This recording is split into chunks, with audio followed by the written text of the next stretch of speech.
Hey! Good morning, everybody. It is Thursday. It is September the 25th, 2025, and we're right here. That's right.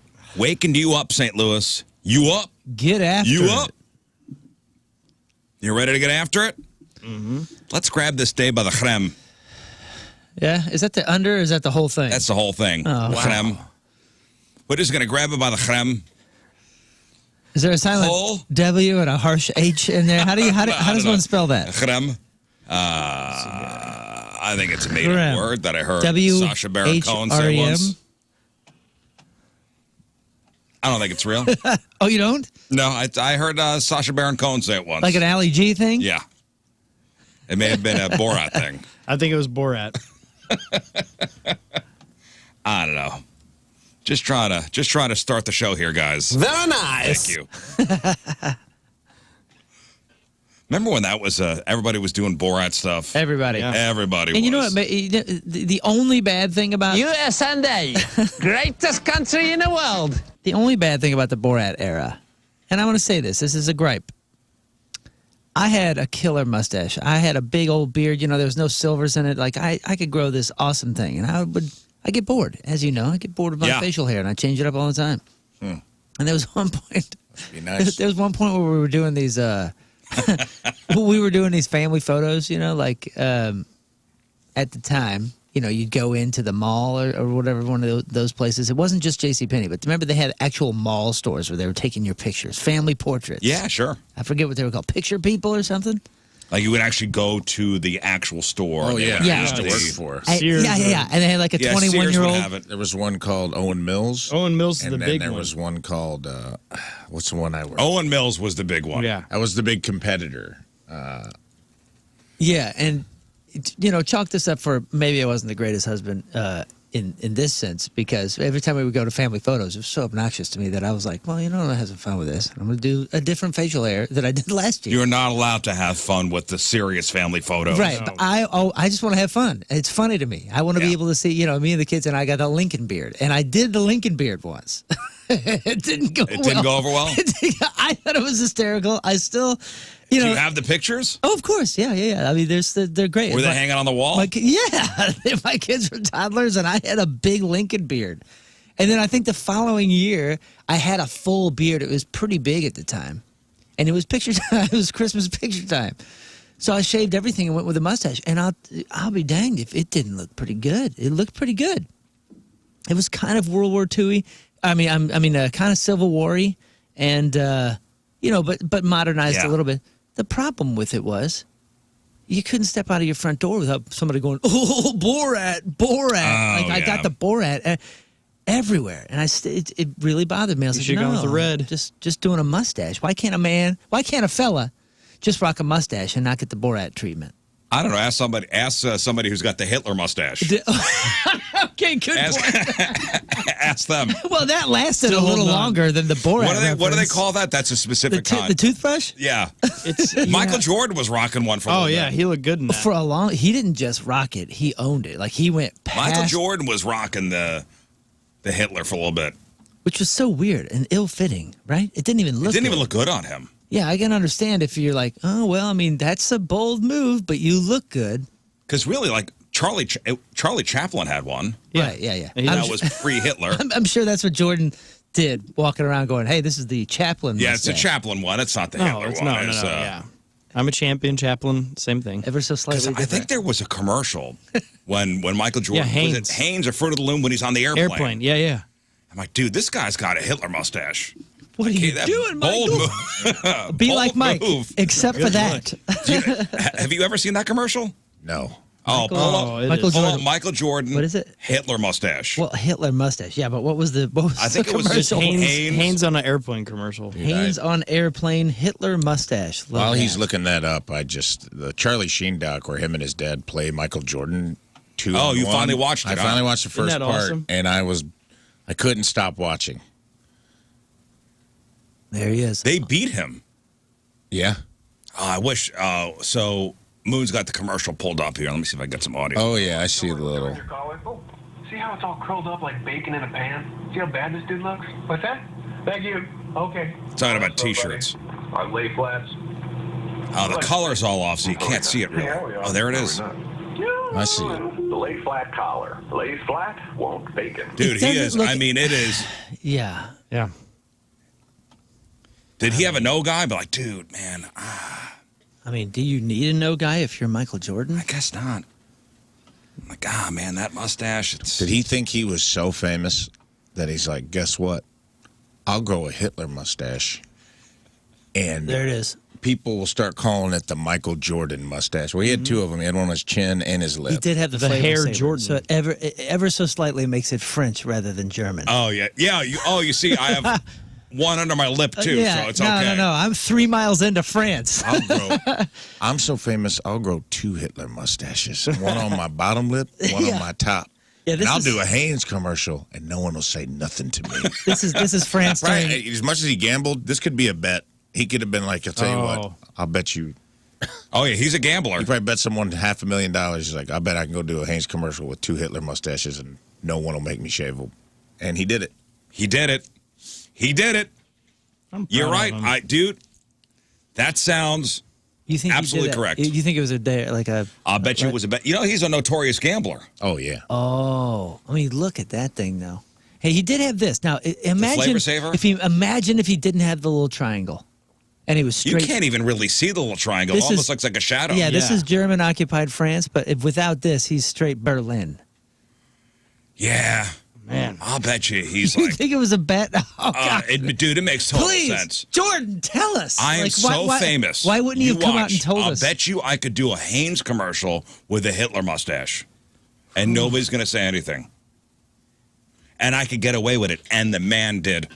The name And the of this man is did. We need to talk about Jordan's Hitler And mustache. Scottie Pippen Yeah, because is $500,000 lighter in the wallet. the next commercial, he's got the kind of back to the pencil thin mustache. I want to see him with a full beard. Can you imagine him with like Michael Jordan? Yeah, like No. an 8-month beard. Hey, this week, by the way. I'll find those Lincoln photos, by the way, and bring them in. Yeah, I'd love to see those. I mean, it so was- you worked at a family photo? Oh, yeah, dude. There's a place Oh, I bet you called got National stories there. Studios. Oh, dude. National Studios, Owen Mills was a competitor. And the guy that owns it, his name is Harold Lewis, and he's a sports agent here in town. He represented a couple of the St. Louis Rams. He was on a show on Spike TV called Super Agent, and he won it. And he would have to go to it was about like who could recruit this USC candidate. It was on Spike TV. It was like a reality show for like the ultimate sports agents. I think he was on it. There was a few people on it. And he would win. He used to have a drawer with like all the different necklaces with the whatever the denomination of the family he was going to see. Like if they were Christian, he had like a cross, and if they were Jewish, he had like the Star of David. He had all You're the kidding. stuff. And he would go. This guy Oh, was it's like, Olin Mills. Olin Mills. Sorry. And he owned the portrait company too. So me and my buddy was in law school, and he was like, "Man, I really want to be a sports agent." So he tried to get an internship there, and he's like, "Yeah, I'll hire you, but you got to go sell portraits for me." So you got to work at the portrait store. That's how he made Which his. was a he made his racket. first fortune. Like this was like in the '90s, like before. Yeah, it was a brilliant. This guy made a business. pile of money doing portraits, and then he became a sports agent. That became his main focus, but he kept the portrait. God, all you company. would do was just, you invest in a camera and some background. All you need is a camera in the background and some people to And push. some grunts. Yeah, and push the button. We were the grunts, and we would go and like. Did you take the pictures? No, I had a way worse job. And the overhead was. I had to pre-sell the appointments. So what I would do is me and my buddy would go into like Kmart on Dunn Road, and we'd stand at the front of the store while people walked in, and we were just carnival barking, hawking people, being like, "Hey, what a beautiful family. Let me talk to you for a second." Oh, my God. And we would have to That's collect awesome. a $7 sitting fee, or sometimes it would be $12. There was called a sitting fee, and that was what they had to pay up front to schedule an appointment. It's basically like, you're scheduling an appointment with us, the $10 is to secure the appointment. And on the front, So you had to put a deposit down? yeah, and it was a commission job Oh, where my we God. got to keep, $1.50. no, I think we got to keep half the sitting fee. Dang. And we were supposed to turn in the other half. No one turned it in. No one. No one. And dude, and some of the people on the front end, and we were just scumbags, dude. We were just like on the front end of this thing, And the guy at the office would call us and be like, hey, man, where's your turn in? And be like, turn in? Yeah, I don't know, man. I don't know about that. Not a single person came into Kmart today. But they couldn't. They needed us out there, so they would just be like, you guys really need to be doing your turn in. You need to be giving us some of this city feel. Like, yeah, we'll do it next week. And guys would, like, we'd go down to Poplar Bluff, Missouri, dude, and sit in a Kmart, and me and my buddy had the $100 rule. As soon as we're supposed to be there from like 8 in the morning to 8 at night, scheduling appointments and go, hey, as soon as we make $100 cash, we're out of here. So we'd get $100 for the sitting fees. We'd go to a Colton Steakhouse and have lunch, and then go to the Call of the you'd be Wild out there strip 12 club hours. in Poplar Bluff, Missouri.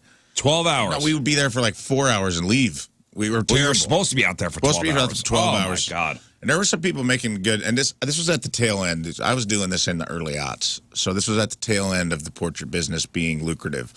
But in a lot of places it was lower income too. So like if you go to Poplar Bluff, a lot of those people would be like, and dude, we would tell them, there was a guy I worked with, his name was Clarence. And dude, this guy, best salesman ever, that we should hire him here because this guy's awesome.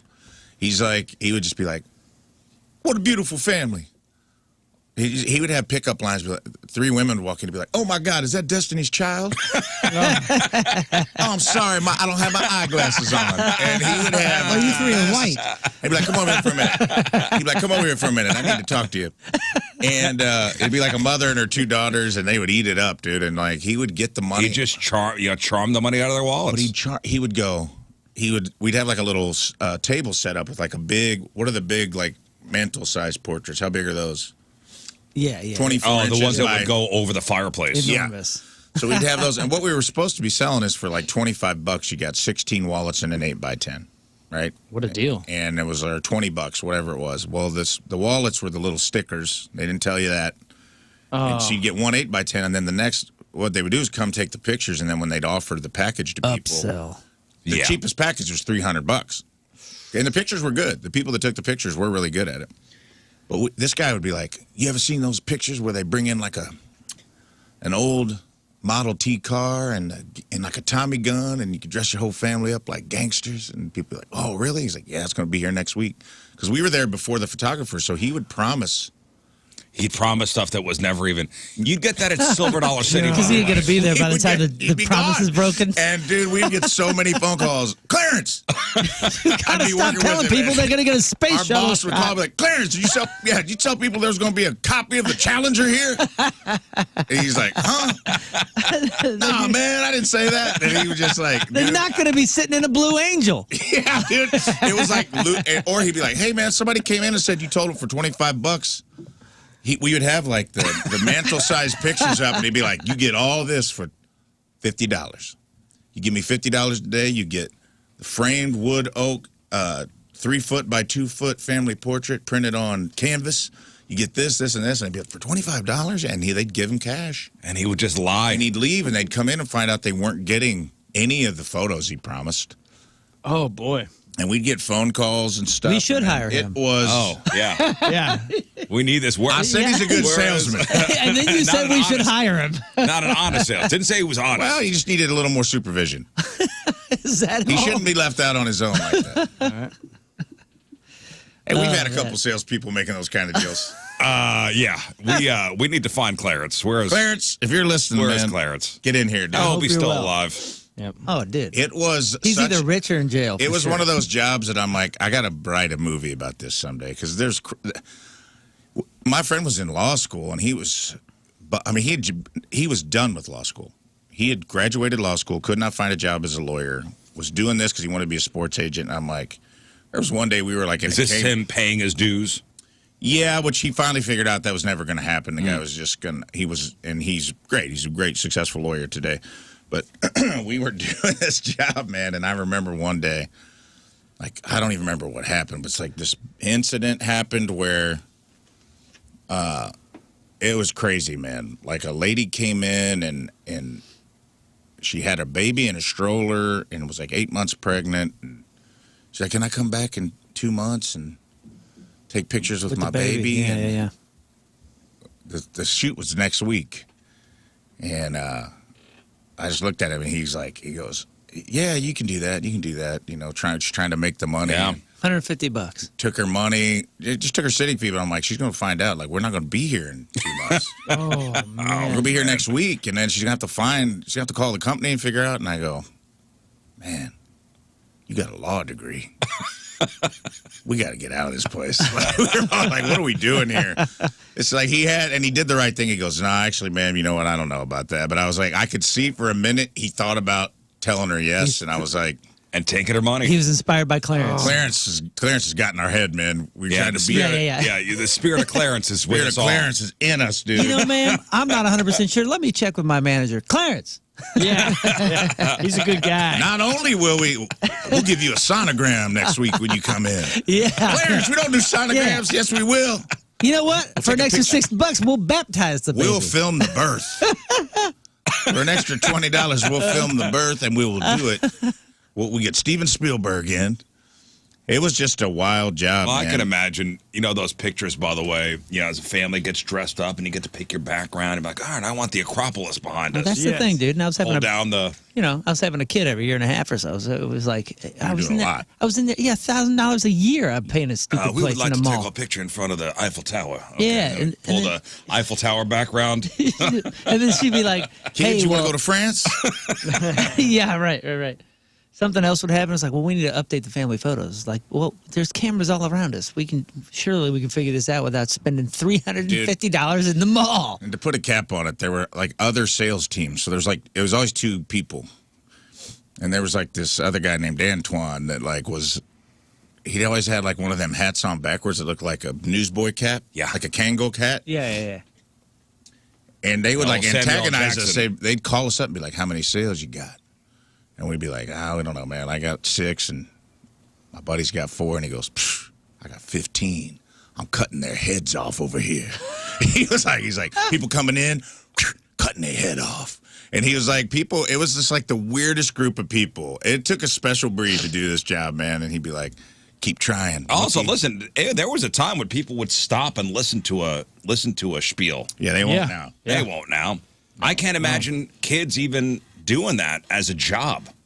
I gotta say, the ones that are doing it now, though, there's like a creepy factor to it. It's Usually creepy them then. walking up to you in a parking lot. no, I'm just Or you saying, saying like, hanging outside the stores? yeah, I guess so. I mean, like in the mall when you're going through and the kiosk folks are like, "Hey, you want to check out this perfume?" I'm like, "Do I look like I want to check Get out out the of perfume?" here. Leave me alone, Mace. I feel like it's gotten, I don't know, weirder. Are they more desperate? Perhaps. Or maybe I'm just noticing it Well, there more. were back in the days where you'd walk through Macy's and they would just squirt you with cologne or perfume and not even ask. Yeah. Like there had to be laws put in place. It was that kind of job. It was crazy, man. And because it was commission, guys just started doing what they had to do to make their money for the day. It was not good. It was not good business. Yeah, once you leave it up to, We get called. once you leave it up morons. to people's, But the pictures were good, so that would work. they'll do whatever they can to get that Yeah. to get that money. But I mean, people would come in and be like, I thought there was going to be like an old Model T car here, and it would just be those backdrops you were talking about. Mm-hmm. And then they'd get their pictures, and it was like 25 stickers and a 5x7. And they'd be like, well, this is what I was promised. Like, oh, well, we have these packages, and then, then you get $300 out of them. Man. Oh, and you want a frame? Oh, well. You have been. And I'm sure they were all like that. It wasn't just. Oh, us. not specifically that place. No, they upsell you all the time. Yeah. So the big news this week was the Rapture that was supposed to happen on Tuesday or maybe Wednesday, and it never really happened. For which we got some really interesting emails.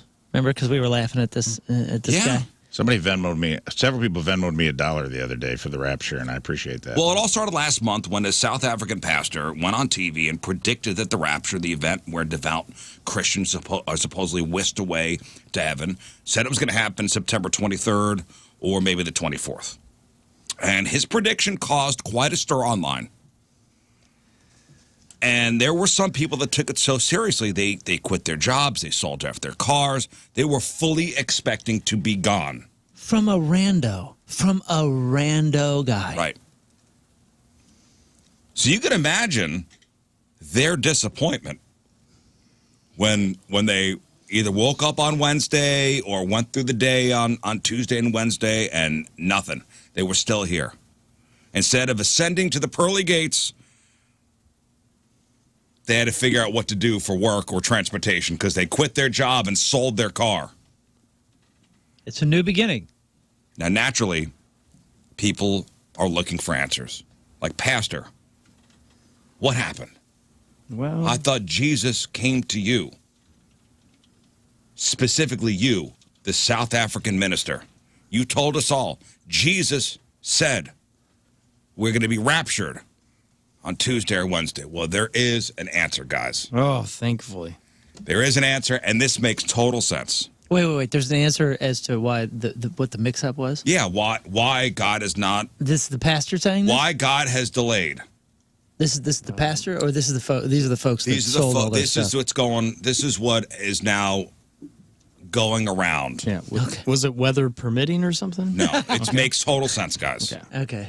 It makes total sense, and I want you to just sit down for this, Moon, because I know you're standing. Let me take a seat. Okay. And Oh, and gosh, now that was not good. Go on. now I'm going to tell you why the rapture was delayed. Why God delayed the rapture until we get the Epstein files. The rapture's not going to happen. Good. Okay, I wondered. Did I write this article? Well, that's a great point. You're right. You're right. That is knowledge worth having. God has delayed the rapture until the Epstein files are released. Well, Yep. Well, who said that? Ghislaine? You might be waiting for a while. Ghislaine? What's up with the rapture? Well, awesome. but honestly, that seems like a good deal for everyone on the Epstein list. Yeah, no kidding. This sounds like a deal with Like the as devil. soon as it comes out, you have no consequences. You're just immediately. I mean, you'll still be here. You're not being raptured. But all the people that should care just up and disappeared. Man, Believe it. Wow, dude. that is awesome. We're living And that in came a from- comic book. That came from the same church or whatever the guy. Oh, really? What a way to move No, the I'm asking. goalpost to something that'll never happen, too. Yeah, right. And this is this is a legit post. A brief word from God. There will be a delay in the impending rapture until the unredacted Epstein files are released for a full review. We are very sorry. What? How long do we get to review them before we're raptured? We'll even know. Oh, they're out there. Oh, Does it have to quick. be a paper copy or a PDF? Oh, man. That is amazing. So yeah, Unbelievable. I think this all makes sense now. Yeah, 100%. So until they release the Epstein files, everybody's staying put. Mm-hmm. Sorry you sold your car. Sorry you gave away all your money. Sorry you quit your job. But I'm sure your old boss will understand. Heck yeah. Yeah, you didn't know You didn't know. he was going to put a delay on things. He's going to delay it. The Epstein files. That is just so good, man. Now, with all this rapture talk, the YouGov people asked over 4,000 Americans a very direct theological question.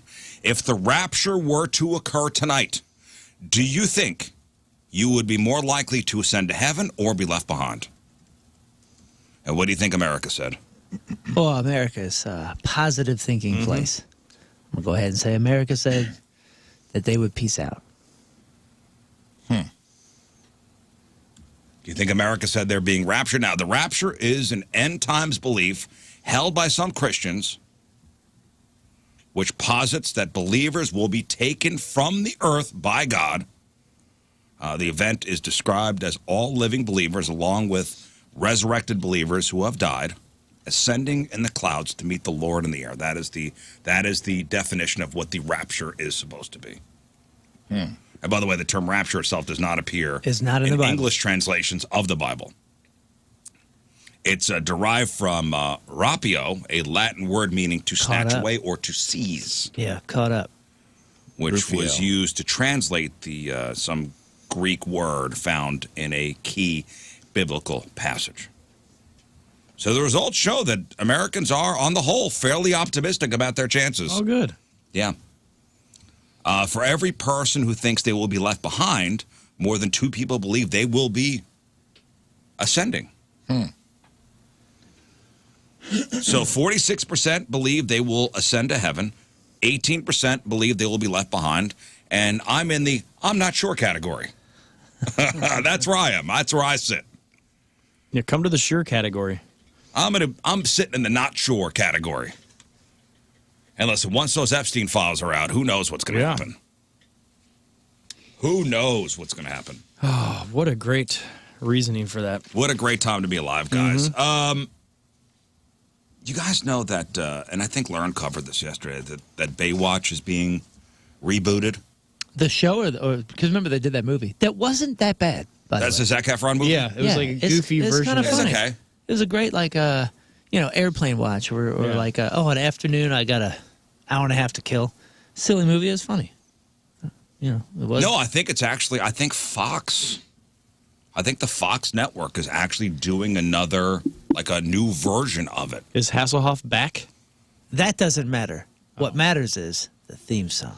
Some people stand in the darkness. Oh, God, that song rips, dude. You know what? Afraid to step into the light. I'll be there. I'll be there. That song is awesome. Tell me it didn't put you in a... Wherever you are. But was the song awesome, or was it because boobies were jiggling in slow motion while the song was playing, so it made your brain think it was awesome? The visual... Maybe no. it was the whole thing. No, the song is good. If you heard the drums right now... Oh, come on, man. It's like Terminator in major key, and it's all... Woo! 90s!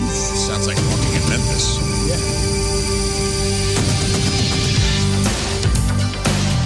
John Farnham snare. Yeah, this song does rip. You're right. Everybody. Some people stand in the darkness, afraid to step into the light. Some people this song is so awesome. Who is it? Is this John Farnham? I don't know, but it should be. Don't you worry, it's gonna be alright.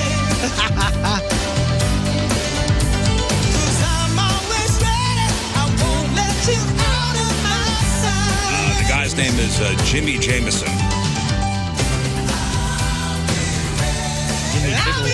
Oh, you know what? It's the lead singer of Survivor. It's Eye of the Tiger guy. No wonder it's so awesome. It's the guy who did Eye of the Tiger. All I know is if Fox brings it back and they don't even touch that thing, it's going nowhere. He's from Memphis. Yep, That's wild. of course he is. He's from What does that Memphis. Got that Memphis sound, dude. Mark Cohn? Yeah, he's got that Mark Cohn Memphis sound. Yeah. So Lern talked about it yesterday, and I never really watched Baywatch. I wasn't a Baywatch guy. Yeah, but how did you not come across it? Oh, I mean, I know. I mean, I. But I mean, like of it. you don't remember any moments or any particular episodes or like anything. It just I it just never really existed. watched it. Wow, what a strange world But we live in. okay, but I kind of got like a douche chill when she talked about it because I remember something from high school. And it brings up like a pretty not a great high school memory for me. So somebody in high school said, "Hey, I went to Scott's house the other day and I knocked on the door and looked in the window and saw him joeing while he was watching Baywatch." The old Joe rumor. Did it happen? No, it was, dude. It was a kid named Lloyd Wang. Okay, He was trying to get the heat off himself. Yeah, I was Lloyd gonna Wang. yeah, like, come on, you can feel bad for Lloyd- me now, right? Take one for him, man. Lloyd had never even been to my house, and that rumor went around for like 2 weeks. Yeah. That was like a 2-week rumor. Yeah. He did it. He got everyone off him for a second. That's every school, dude. That is such a common. I remember that, and it stuck, man. A great kid, preacher's son, good friend of mine. His last name was Tacker.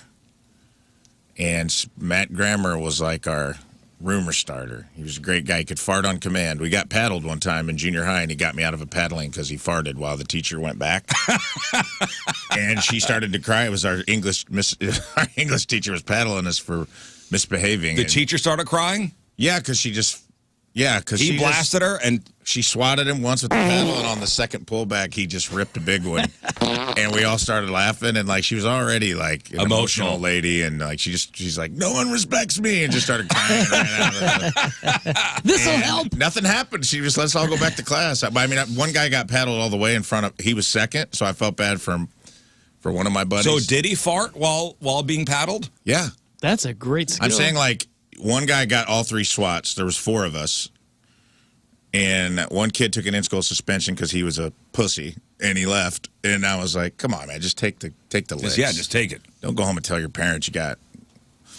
And because it was just like horseplay stuff. We were just messing around, doing something dumb in class. I think we hung a kid out the windows by his ankles to like try to say hi to the class below us.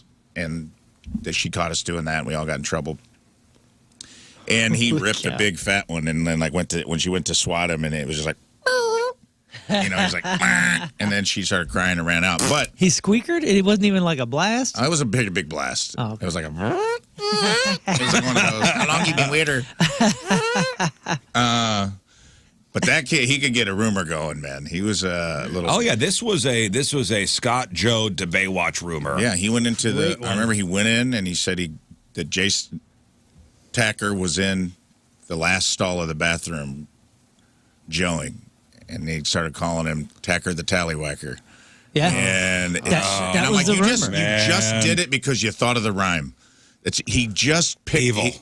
That was it. He just picked it because he thought of the rhyme. Man, That's the And dude, that haunted that kid for a year. that was the standard bully rumor, though. If you had a bully and they weren't clever, which was 99% of the time, that if they wanted to hurt you, they would just start really loudly saying that you were joeing in the math room, or in the bathroom in the math building or something like that, and then they would just run with it at lunch, knowing that it would destroy you for 3 weeks. And you try to defend yourself. Like, Yeah, first off, you when sound you came to dumb. my house, there was no window you could see inside. Yeah, that's funny about the house one, but usually it was just like in the bathroom at school. No, this was he was Joe in a Baywatch. You go, well, Lloyd, you never even were at my house. yeah, of course I was. Yasmin Bleeth was in her prime. I would admit, Nicole yes. Eggert Oh yeah, coming off Charles in Charge. Hey, Pam Anderson. I mean, peak Pam Anderson. yeah, we don't talk about Pam. Pam's just the standard. We're not worried about that. Yeah, but that's peak Pam Anderson. That's when everybody had had the Baywatch poster on the wall. Who's the Pam. other chick that no one thought was hot? I always felt bad for her. the The one with the short hair. lead lady, What are you She talking about? was like the No. lead lady. I can't remember. See, none of us know. Hasselhoff's the lady. What are you talking about? You don't know. No, she had like the bob kind of haircut. Yeah. Gina Lee Nolan? No. You're out of your mind. No, she was like the Hasselhoff. Kelly Packard? Brooke Burns? Alexander Paul? These are just off the top of my head. No. Yeah, you're not reading those. Off. No. No. Donna D'Erico? No. Carmen Electra was Get in out of that my Carmen face. Electra. Listen, Alexandra Paul's her name. as a 47-year-old man now, I would admit, yes, I was joeing, but I wasn't. And for those 2 weeks, I was a freshman. Yeah, that chick, Alexandra Paul. This gal? Yeah, okay. Maybe she wasn't the hottest then. No, She's hot. But she ended She's up hot. aging Just probably everyone better was than all so of them. hot around her that she like looked average. Yeah. She looked Everybody like, was she a looked hot like the lady. mom. Everybody was 10s. If that lady walked in here right now, we'd all be like, "Oh my God, she's gorgeous." But Right. everyone on Baywatch was so hot that a 10 became a 5. Yeah. Yeah, That's she the was, Hasselhoff she was a effect. New York model. Yeah. She was tall. She had like that model frame, but she Yeah. had like she kind of looked like a chipmunk and had that little boy cut. Had the boy cut. Yeah, she fell for Honest, that. and it doesn't matter. She was hot. yeah. She's hotter, way too hot for But- all of us. Yeah, that's not my Put favorite her haircut. next to a but- 20-something-year-old Donna D'Erico. It's over. It's Yeah. over. Because she was Carmen probably way Electra older. walks She's in. probably 26 or 28. And Lloyd, I was not joeing to Baywatch, okay? But You hey, can't man- see in the house. It was Cinemax. Be reasonable. At least it was like something cool.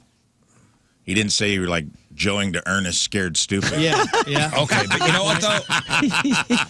I went over to Scott's house and he was That was- he was yeah, watching that's- Ernest Goes to Camp just chopping wood. That's the King Scott rumor. Listen to now the Weird looking back, Al. It wasn't back, a rumor. Looking back, And you know when somebody says something, false about you, you automatically get on the defensive and you go, no, I wasn't. Oh, yeah. No, I wasn't. Yeah. That's Where what I you- should have leaned in. Yeah, that's what you got to do. I mean, I've learned I that should have lesson. leaned in. Should have leaned in. If you were the cool guy, you'd have leaned in. Yeah. If you were But I the wasn't the Matt cool Grammer guy. would have leaned in. Also, you were like, oh, yeah, I was Joe into hot girls. What a crazy rumor. Yeah. Idiot. Yeah, but nobody Now wanted, you think of that. nobody Now I wanted think of to, that. nobody wanted to fess to that. No, dude. I remember Ever. getting in a In high circle. school, yeah. Oh, yeah. We'd get in like a circle and be talking and be like, all right, guys, just be honest. On the count of 3, raise your hand if you've ever Joed. And everybody's We were like, all "No, doing no, it, no." and they're like, all right, 1, 2, 3, and like one, You will it would look all be, around. get one guy to raise his hand and be like, oh, Or you're looking around to see if everybody else does it. you like sex. It would just be to like single someone out as a bit, and then it was like, there was just like, no, I didn't raise my hand because I thought you guys were going through. And I I'm was like, we were devastated. all. I go, this is it. I'm a freshman. I should probably change schools. It's over. Was it true, by the way? No. It wasn't Baywatch. Never. I swear. To Baywatch? No, I never really watched Baywatch. When was the Was first time? Judy on air at the I time? didn't do it till after freshman year. I think. Joe time? Yeah. I was late to it. I think probably junior high. Junior high. I had to try to get it Boy. in on a black and white TV with Married with Children and hope they didn't cut away to Al Bundy. Yeah. Oh, there's Bud. I had a 50% chance it's going to be Peg or Christina Applegate, or they'd cut away to Bud or Al, and I'd be like, Oh no, it's the neighbor. on a grainy black and white TV. Other than that, it was all imagination. Did anybody else have any rumors about them at school started? It was I had a Mama's good one. family for me. You had a good rumor about you? Yeah, because I went my freshman year in Springfield, and then my sophomore year we moved up to Shelbina, so I finished my high school career up there, and it was a couple weeks in, and I just didn't really fit in with everybody else yet. I was trying to figure out how to live life in a small town, and so the rumor went around that I was gay, and some girl in art class, she came to me like, dude, are you gay? And I'm like, what? She's like, everyone's talking about in the hallways that you're gay. What was the reason? What was it? Because just somebody said it? No, because Because you were caught making out with a dude? yeah, I got. Well, they busted During me. Baywatch. I was watching Baywatch, but slow motion on David Hasselhoff. On David Hasselhoff? No, I did like in art class. We were supposed to do this series like different medias and the same picture of different medias, and so I painted, I Naked drew, dude. and all this Richard Simmons, and Well, where could the rumor have come from? I don't know. Of all. But it was really, I did a good job, so they put it out in the hallway for like this display case that showed my artwork. Everybody's And doing Bo Jackson and everyone- Michael Jordan. Everyone thought I was gay, so she just asked me, and I'm like, I don't know, maybe. And I just let it go, and I just That's the right thing. let it float You leaned around. in. And I just, because I'm like, and then a few weeks later, I had my toilet series that came out that was in the same frame. I had different, toilets that I painted, and I was like, is anyone going to catch on here? I don't know. Oh, well, I'll just go with it. A weird guy. There's Ace. worse rumors, man. Yeah. Weird guy. That's not a big deal. No, but see, he did the right thing, though. He Yeah, I was like, leaned in. just didn't fight it. Ah. Like, I tried to fight it. Like, if anybody brought it up, no, I didn't. Oh, yeah. I made it worse. I made it way worse. And mine was kind of way worse. dumb luck because I thought for sure if my parents knew that I was getting harassed at school, they're like, we'll go back to Springfield so you can be with all your friends down there. That's what I thought was going to happen. Man. Didn't happen. Nope. Couple of nice Ended up loving that school. couple of nice emails coming in here, dude. Rumor in high school was a guy joining to Walker, Texas Ranger. Oh. And they called him Whacker, Texas Ranger. Wasn't me, ha. I think it was you, emailer. And then someone said, Scott Air Force Base gate guard just heard that Riz was joining to Baywatch when he was checking my ID. So the rumor is alive and well. Again, it's going around Scott Air Force Base, and we'll be there next Thursday.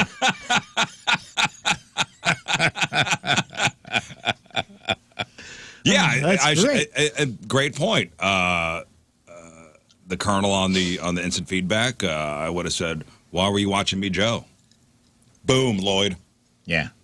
Lloyd Wang. Man.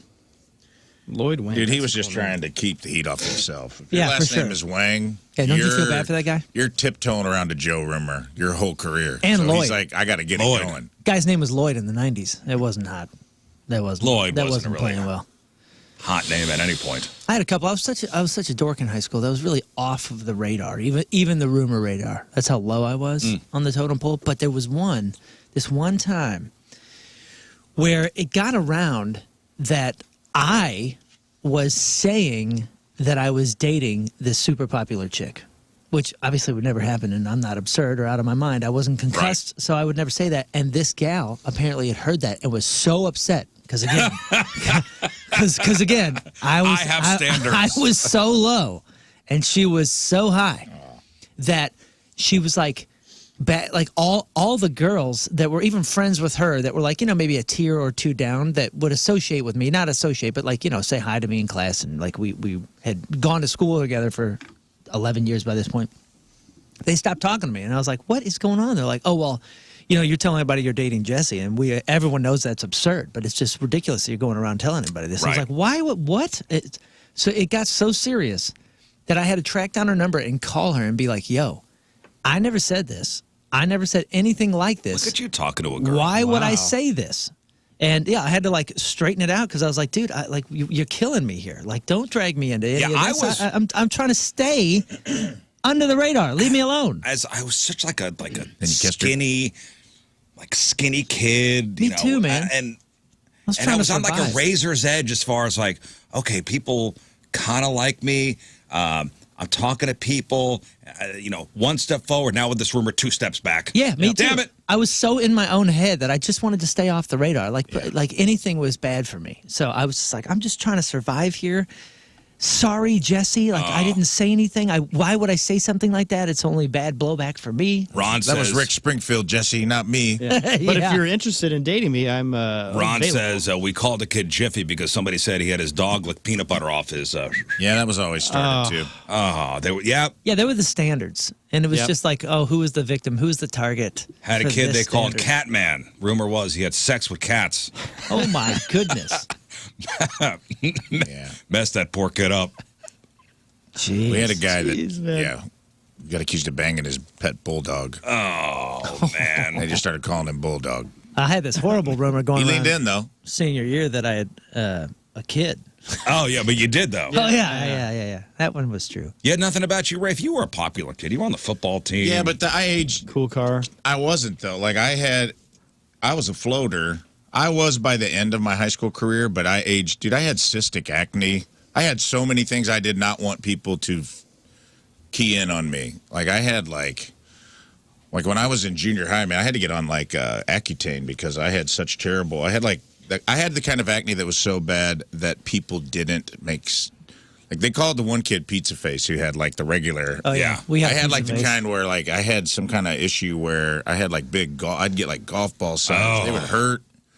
And it was just, I was so, dude, I would just go home and cry and just be like, man, this sucks so bad. I remember being, so upset because I'm like, man, junior high is so hard by itself.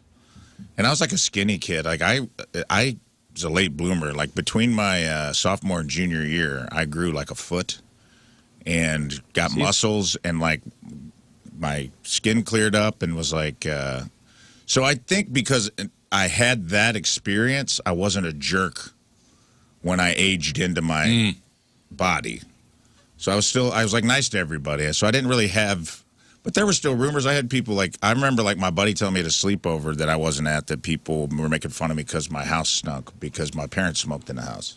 Oh. And I was like, that's when you hear stuff about yourself and you're already insecure at that age. It's so it crushes your soul, dude. Where I was like, oh no. Well, for me, it was I finished junior high and I hated it. I had the worst junior high experience. You finally get to high school, you go, all right, it's a new me. Yeah, starting from zeros. I'm starting from zero. I'm going to be a new person. I'm going to be outgoing. I'm going to, Yeah. I'm going to be on the baseball team. It's going to be great. And then this happens. And I go, oh, God. man. It's over. It's over. It's over already. It was 2 weeks, and then it just dissipated. Yeah. Well, that's I feel bad for you all. It dissipated. It's like the news cycle now.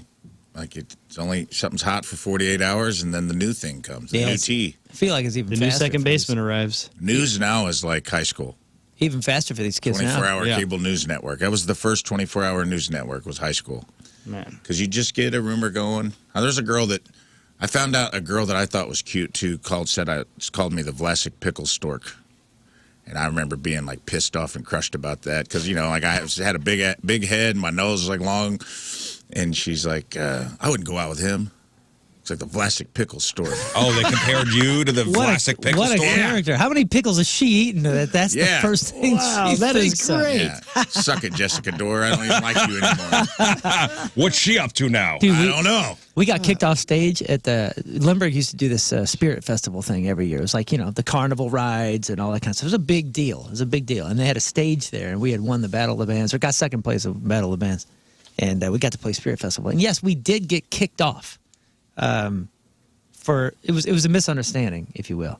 And our singer did do the Triple H thing to the superintendent. Like to suck it? Like Yeah. He did that to the superintendent as they were kicking us off. But the rumor the next week was that we got kicked off because we were flipping off pregnant mothers and you know, trying to start a riot. Like Right, I mean, yeah. it was like brutal. And you know what happened? At first, I freaked out. I was like, no, we did not get kicked off because of that. Even one of the principals came up to me and was like, dude, what is wrong with you, man? You're a nice kid. Like, why is your band doing all this stuff? And I thought, man, what a cool rumor. Oh, yeah, lean in there with Bad Boys. What a rock Bad and roll Boys. rumor. I was like, listen, man. Yeah. Listen, Wood. We did get kicked off. Don't tell nobody. And it was Don't tell awesome. nobody we didn't. What's it to you, old man? Yeah, I was like, I'm going to make a career out of this starting right now. You became that's a good one, kind of, though. It was kind of Yeah, that's cool. it. Yeah. But But there, like, you know, F authority. to this day, Suck at authority. there were a couple kids that in their yearbook made fun of our band.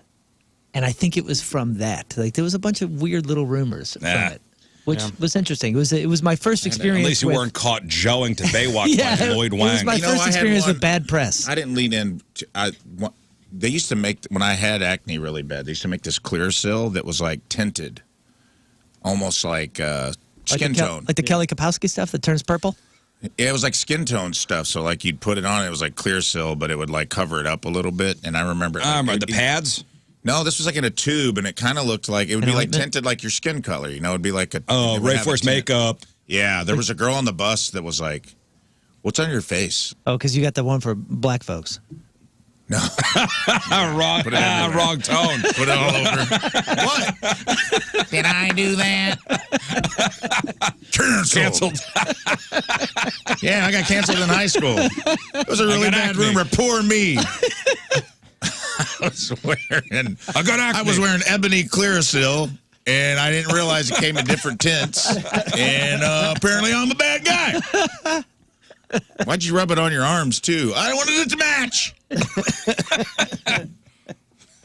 Didn't look done. I had a little bit of like, and it was like, I don't know, you know, you get zits and they get all dried out, and you're like trying to put these creams on it, and I think it was like kind of crusty, and she was like on the bus too, and you can't escape the bus. Oh, the bus was the worst. Something happened on the bus. Dude, it was like being trapped in a cell with like convicts, and you got to fight your way out. It was like a Snowpiercer.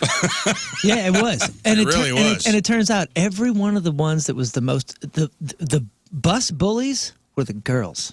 Yeah, it was well, always the it was girls. both. Nah, I There was got always bullied- one kid sitting in the little seat in the back. Whoever sat in the little two-seater in the back, that was like the smaller seat. Right, that was right, the right. king of the bus. Yep. That was the Yeah, guy you you didn't go back mess and with. kiss the ring. That guy had You've been summoned to the back of the bus by That guy the was king. wearing razor blade Oakleys and had spiky hair on top, and probably spitting in a Dr. Pepper Yeah, there bottle, was chewing on the bus. There was one person in charge. He sat in the back of the bus, and the bus was his kingdom. Like Yes. the captain's chair. It was reverse Snowpiercer because the back of the bus was the cool part, and the front was where all the peons sat. You didn't, instead of trying to get to the front of the train, you were trying to work your way. And if you were smart, you just tried to be in between the wheel wells. Well, if you got tapped, like if you're like in the middle of the bus, and you go, hey, the king wants to see you. Yeah. Man. The king wants to see you in the back of the bus. You head back. I've made it. Yeah, it's the boss's office. You're going back there. Do you guys remember the day that you realized that the gals that were making fun of you, the bully gals, were making fun of you because they liked you? Sometimes. Sometimes they were just pieces of trash. Oh, I remember the realization. I was like, this gal has You're been probably right. cutting me down for 3 years, and it Because she turns liked out, you? turns out she, She had a watched crush it on never me. happen. That never happened to me. Pickup artist. Sorry. I just remember this girl was like, and instead of just being like, yeah, it's Clearasil, man. You know, you panic, and I'm like, what? No, that's peanut butter. And she's like, oh, peanut butter. Peanut butter face. Yeah, and it was like everybody was calling me like Peter Pan or Peanut Butter, and like chanting it on the bus, and I'm just like, leave me alone. I wasn't like Chunky I was like peanut butter. playing it off because like that's probably where my sense of humor came from. Is it is a defense mechanism, and that's part of it too. Like, but I should have just been like, yeah, man, have you seen my face? Like, it's not going good. Leave me alone.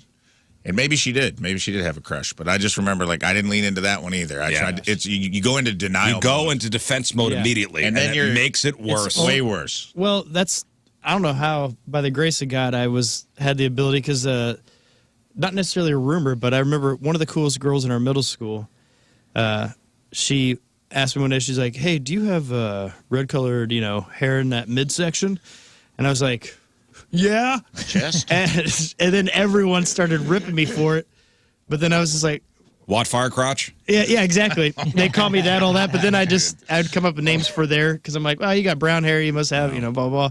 And that was one of those that did humiliate me for a few weeks there. It's also like, oh, tough boy. to tell a kid nowadays, like, as a parent who's been through it all. Like, dude, just lean into it. Yeah. And they don't understand. Way more. Some you well, It's can't. hard. It's hard. Like there's someone on the Traer text line says there's a rumor went around my middle school that 2 girls used a frozen hot dog to have sex with. Oh. You can't lean into that one. That's a denial. You got to That's- go full denial. That's a denial. Like, yeah, everybody uses frozen hot dog. Where's a corn dog? It's a case-by-case basis. Deny, It deny, is. deny. It's a mi- case-by-case middle basis. school is basically what built me to not care about what anyone thinks. But at the time, though, now yeah. looking Oh, back, no, I mean, it was- hindsight is 20/20. None of that of course. stuff. It was matters, hell, yeah. dude. It took years off my life, for sure. None of it matters. I tell you what, though, dude, I think we figured out the mystery of who your Zimzalabim guy is. Lloyd Wang. Lloyd Wang. Lloyd Wang is still trying to bully me. Lloyd Wang Yes. is still bullying you from the Wikipedia and not allowing you Lloyd in Wang. the notable alum for the Clarkstown South Man. Vikings. Am I on there? Somebody check. Notable alumni. Lloyd Wang is sitting there waiting for it to change. Let's see. Somebody check Clarkstown South High School Wikipedia. Let's see if I'm on the notable alum. Hey, listen, every couple months we got to check. It's been a while. All right, Clarkstown High School South. Here we go. Here we go. Notable alum. Read them down. Corey Baker, baseball pitcher. Yeah. Tom Basil, businessman and politician. Uh-huh. Matt Devine, lead singer of Kill Hannah. Whoa. Thomas Filton. Thomas Filton. And then what did he do? He's an activist. Okay. We have Ryan Grant, NFL running back. Uh-huh. Allison Hagendorf, Yeah. TV personality, music journalist. Cindy Jebb, Yeah. Brigadier General. Let's see, Patrick something or other, baseball outfielder. Rafi something I can't pronounce. Ooh, I'm on there. Rafi Kokori nice. and I went to school. I was in his class. Oh, yeah. Jay Lederman. He's a book author. Joseph Pisani, artist, photographer. And Here we go. Justin Richardson, Damn, I'm out. a psychiatrist. Okay, well, You're not you're not on there again. take What it off. did Fine. you do? This is so Brought to you by Zimzalabim or whatever. Do they know you just won the STL Headliner Award? Let's put it in. Let's see if that gets you over. better. It's my guy. Maybe. I'm going to put you in, dude. I'm really sorry about your loss, man. Yeah. It's all right. I'm sorry had that you're not being recognized. at It's this. all right. It's I'm putting okay. him in. It's okay. This man deserves his accolades. Yeah, man, you're the King Viking in my heart. Man, brutal. There's a brutal story out of downtown. You see, this guy got hit by a car, hit and run outside Ballpark Village, No. and the details are pretty gruesome. The guy's alive, by the way. On Clark or Broadway or what? So Broadway it's is a Tennessee. So a guy from Tennessee was in town. He was in St. Louis for a party at Ballpark Village. He's now facing some serious charges after a hit and run on Monday. Left a pedestrian with what police are now calling gruesome injuries. So this unfolded at the intersection of South 4th and Shoto. So South 4th and Shoto. According to police, the victim was crossing the street when a Ford Edge, driven by this guy from Tennessee, slammed into him. The impact was so severe, it threw the victim into the air, causing him to land in front of the SUV. Oh no. So Ford Edge, what I don't even know. They're Small SUV. SUV. Okay, Yeah. small SUV. Hits him so hard, throws him in the air. Now he's propelled forward. Okay? Instead of stopping, The driver made a right turn onto South 4th, trapping the guy under the car. Oh. Dang. Witnesses told cops they could hear the guy screaming from underneath the car as he was dragged 500 feet. Oh my god. 500 feet. And he was finally dislodged in the middle of the road at South 4th. And is it Gratiot? Gratio? Pardon? Gratiot. Is it Gratiot? Gratio? I always thought it was Gratio. I don't know. Gratois? Nobody's ever corrected me. Yeah, You know why? I think no one's ever corrected me because everyone goes, oh, maybe I don't that's think it. we're just not going to pronounce Everybody it. We're hears- not gonna say it. Everybody hears Nobody somebody's knows. version and then goes, oh, maybe that's it. You know, it's really funny. So I'm reading the story and I see, South 4th and Gratiot, and I go, Is that Gradiot? Is that Gratio? I've never heard anybody say that street name. I've seen it in writing. I know where it is. Shall we agree here and just make it just Gratiot. Gratois. Gratio. Gratio. Excuse me, Gratio. Gratiot. Gradiot. Oh, Gratiot is. Gradiot. I don't know. No one knows. Nobody knows. I think it's lost. The pronunciation is lost to history. Anyway, this poor guy, he's under 500 feet under the car. Police used the city's real-time crime center cameras and license plate readers to track down the Ford Edge. It didn't take them long. The next day, they found the SUV at a gas station with this guy behind the wheel. What they discovered on the car, they found skin, clothes, and hair fused to the undercarriage of the car. Oh. Fused is the word they used. Damn. Fused to the undercarriage of the car. A woman who was with this guy told officers that he was hammered and didn't want to bother parking his car. She says that after he hit this poor guy, they drove to the gas station to fuel up for their trip back to Tennessee. Like, he could have been gone. And according to the police, he admitted he remembered hitting something, but claimed he didn't know what it was. Good Lord. And he's been charged with first-degree assault, armed criminal action, and leaving the scene of an accident. Whoa, He could have been gone, by the way. Had it not been for those real-time crime center cameras and license plate readers, he would have been out. Again, this guy's from Tennessee. But the fact that they said skin, clothes, and hair were fused to the undercarriage of the car. I mean, just stomach turning. You know, Yeah. the detail there. But the guy, that guy's incredible. Who survived that? I don't know what kind of shape he's in. Probably not in great shape. But it just begs this question. It was a hit and run and gone. Do you think you could commit a serious crime without being caught? I never thought about it. What do you mean? A serious crime? Just like a blanket statement? Here's a blanket statement, a blanket question.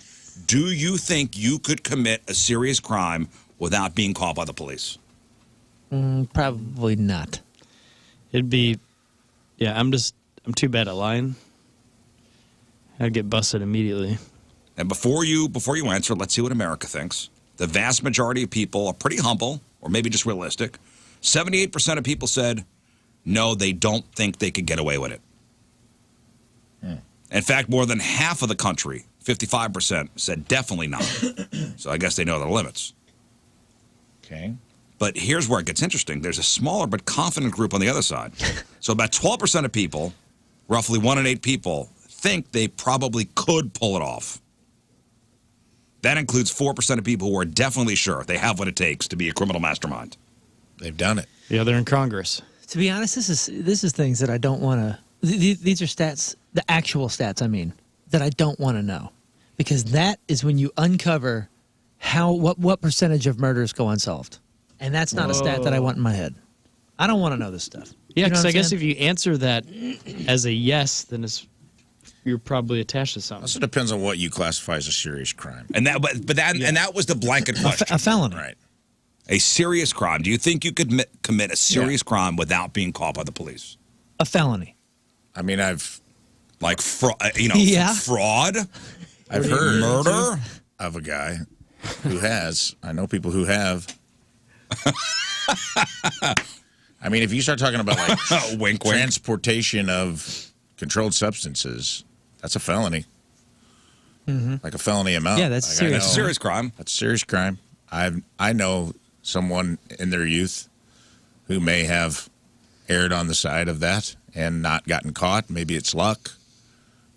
But Yeah, but would technically you? you got away with it, right? But would you be able to do it? Do you think your skill and luck? I would say there's a chance I could, yes. But I don't know about a violent crime. I believe I could. If there was a victim involved that wasn't just... I honestly believe I could. I do too. I think I could. I think so too. I don't, because if it's like one I don't have to feel guilt about, where it's not like a murder or where someone got physically hurt, and it's just a felony because somebody wrote it in a piece of paper, I think I could for I'm sure. so curious as to which particular crime you guys are both thinking of right now that you could pull Robbing off. a bank or something. Yeah, you think you could rob a bank? Do you think you could rob a bank without getting caught? No. But, again, if you look up the stats, they're frightening. They're frightening. How many people rob a bank? Well, they and and don't say- get away caught? with it? Yeah. And I do if you after do it one watching. time, you can. In it, like if you do it one time, you're basically able to get away with it. No one's ever going to catch you. But if you do it a second time, you're going to get caught. Yeah, it's usually the people that press their luck and go And for keep like going 2 back. or 3 Yeah. times. Right. And, I mean, that is not a fun stat. Well, dude, after watching that KC Oh, the Chiefsaholic Chiefsaholic guy? that guy was one of the dumbest people I've ever seen, and he did it 13 times. So, yeah, I think I could do it once. Good point. That guy, He probably could have gotten away with it had he stopped at 1. or at 10, there was a point he could have and not went and gambled at all and got caught laundering it at a casino. Like, he did so many dumb things that I'm like, wow, law enforcement. Also, at the same time, you hear about these crimes. Let's say, that poor kid from CBC who was shot, the hockey player, on 55 coming home from the hockey game. 11 o'clock at night, 55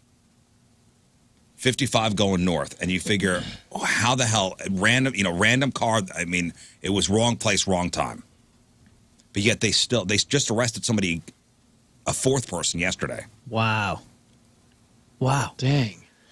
There are cameras everywhere. Yeah, I'll tell you what, one of the reasons... And it just and you would think that is like a random, like cars on a highway. How are they ever going to catch the people? Yeah. But they do. I'll tell you what, man. I think this is one of the big factors as to why I think I wouldn't be able to do it. Because I take so many precautions to where if someone does something to me, I want to make sure that you're caught so easily. So I have so many precautions of tracking, of people knowing where I am at any given point, that if I tried to commit a crime, that would come back on me so easily. You know what I'm saying? I've set up so many different things for my own protection, safety, So he's a little too and or clean. prosecution of anyone that does anything to me. So he's a little too. Me? I'm just He's a little too buttoned up. I'm so on the up and up, so you go to jail day one if you do anything to me, that the same thing would happen to me. I would turn on myself. You know what I'm saying? Yeah. Like, I use every bit of data and technology that's out there to make sure that, Riz, if you would ever do something to me, I'm done. You're screwed. Well, I'm not going to rob you. I'm just saying Well, that. What crime are you thinking about, Rafe? Say what now? What crime are you thinking about Which crime? that you get away with? Like, taking a jar of old school pressed ecstasy pills across state lines to have a pretty fun party at your buddy's house. I don't know. Mine was killing Lloyd Wang. You sound like the guy from Billy Madison. Killing Lloyd Wang. Killing Lloyd Wang was a great movie. It's like being John Malkovich. Yeah. You think you get away with a crime? A serious crime? I don't think so. I don't know. I mean, 'cause, especially with my hair, I think it'd be impossible. Yeah, you're one of the most listen, recognizable people. if you commit the serious crime, then if you want to get away with it, you shave your head. But it's kind of suspicious. Yeah, Because that's then they'd see me the next day like, why'd you all of a sudden cut your hair out of nowhere? It's I also think a sign. first you shave your head, then you make a wig out of your actual hair. Then you commit the crime bald, then you put your hair wig back on. Ah, okay. And 15 Then no years. one will Now be the you're wiser. now you're yes, I thinking. can. Now, No one will see, be the that's- wiser. Is Lex Luthor here? Because now I you've- don't know. Now you've just signed up a partner and increased your. We may have a supervillain in the room. I'll help you with that, No John. one would ever suspect. Yeah. You've had that hair forever. No No bald men. You're not a bald man. You've never been a bald man. You got a thick, beautiful head of hair. You slowly peel it off. You have a wig made. You take a week's vacation. You commit the crime. You have a movie quality wig made, a weave, and then you glue it back on your head. No, After you nobody's the commit the crime, wiser. No one's coming for you, man. You're not even going to make. You're not even going to make the lineup. Peel the hair. This is rob good the bank. news. Yeah, you could totally All right, do it. I can totally get away anybody, with it. this man could probably get away with it. Killing Lloyd Wang. That's right. King Scott's like, give me all the money in the register. Also, I would like to make a deposit while I'm here. I'm like, you robbed your own bank? Well, here's my ID. I left it I didn't there. really think this out, huh? No. You I robbed the signed bank. the deposit slip. Yeah, you robbed the bank, and then you go to the next line to make a deposit. Idiot. Would you be capable of doing something like that and telling no one? I think could that's do a where heist, I think dude. that's where most people just get jacked. Well, that's where it is. They can't keep their mouth shut. now, and That's why you need to tie it's you either need to from, tie up loose ends. or from guilt or from Thank you. excitement or bragging or something. I think the majority of people they can't just shut up. You need to tie up all the loose ends. I think I could pull a heist, too. I got like, and I'm probably wrong, but You would tell everyone though. I have a heist mentality that I feel like I could like. You just like planning things. Yeah, I think I could just like, just knowing that I could like pull a little bit of a job of some kind. Not Are we I thinking wouldn't wanna like rob Ocean's a bank 11? where I had to like point a gun at someone, but if I could like an art heist or something like that, something cool like swapping a painting for a What fake. was that? What was that one with Rene Russo and Thomas Pierce Crown Affair. Brosnan? Yeah. Great movie. Great That movie. movie's awesome. Nobody got hurt, right? Kind of underrated. Did anybody get hurt? Those No, of kind course of not. No, he just stole the painting. Victimless crime. those are the kind I of mean, there was a crimes- victim. There's victims, but it's not. You don't have to We don't have to pull a traumatize gun. Yeah. Nobody had to be traumatized. I don't have to traumatize another person, and it's just me taking a risk. I don't want anybody to think they're going to die or be in harm. Well, that's why harm's bad guy way. versus bad guy are the greatest movies. You know, when somebody's robbing from a bad guy. Right. You know, that's why we love vigilante justice Batman stuff. Oh, yeah. You know what I mean? What's the Italian Job? It's a bunch of robbers robbing from each other, right? Yeah. Yeah, Thomas Crown Affair was a very underrated movie. Super underrated, man. You saw that? Thomas Crown Affair? Yeah, it was good. Great movie. I need what to I was- see that. Oh, yeah, that's a good one. That's what I was picturing in my mind, like some kind of heist. Yeah, it's the apple Yeah. with the little Or Ocean's 11. Nobody Yeah. really got hurt. pork pie hat. Yeah, Ocean's 11. Nobody got hurt. Victimless crime. I mean, there was a victim. Andy Garcia was the victim there. Oh, okay. I mean, Terry Benedict. He was an Yeah. honest casino owner. What? All right, let's do this. And it's brought to us by Hot Shot Sports Bar and Grill. Make Hot Shots your home for football weekends this season. Find yours at hotshotsnet.com. From Baldwin, Missouri, Andrea Treadway is our team member today. Andrea is a longtime listener and fellow pet lover. The Riz Show starts my day out with some laughs and sarcasm that gets through her workday. That's what she says. Andrea says the different perspectives each cast member brings makes the show great. She says one time on a road trip in Romania, Andrea was recruited for live online porn, but she declined to participate. And she once got a hickey from a stingray. These are little fun facts. And Andrea Treadway from Baldwin is our Team Riz Member of the Day. Get super sweet Team Riz Member of the Day soccer jersey. Get yourself signed up 1057thepoint.com/Team Riz. All right, Lern's out, but Moon's got your crap on celebrities today. What are you working on? I see a famous baby in your future. The stage name that DiCaprio almost had, and Shatner in the hospital. Oh, and a great list of one-hit wonders that I think we'll all enjoy yelling about. Do you know the baby in your future reference? Yeah, that's Miss Cleo. Miss Cleo. Miss Cleo sees a baby in your future. All right, we got that. We got your crappy birthdays. We got the porno birthday. And what are we celebrating today? We'll chop it up next. Stay there.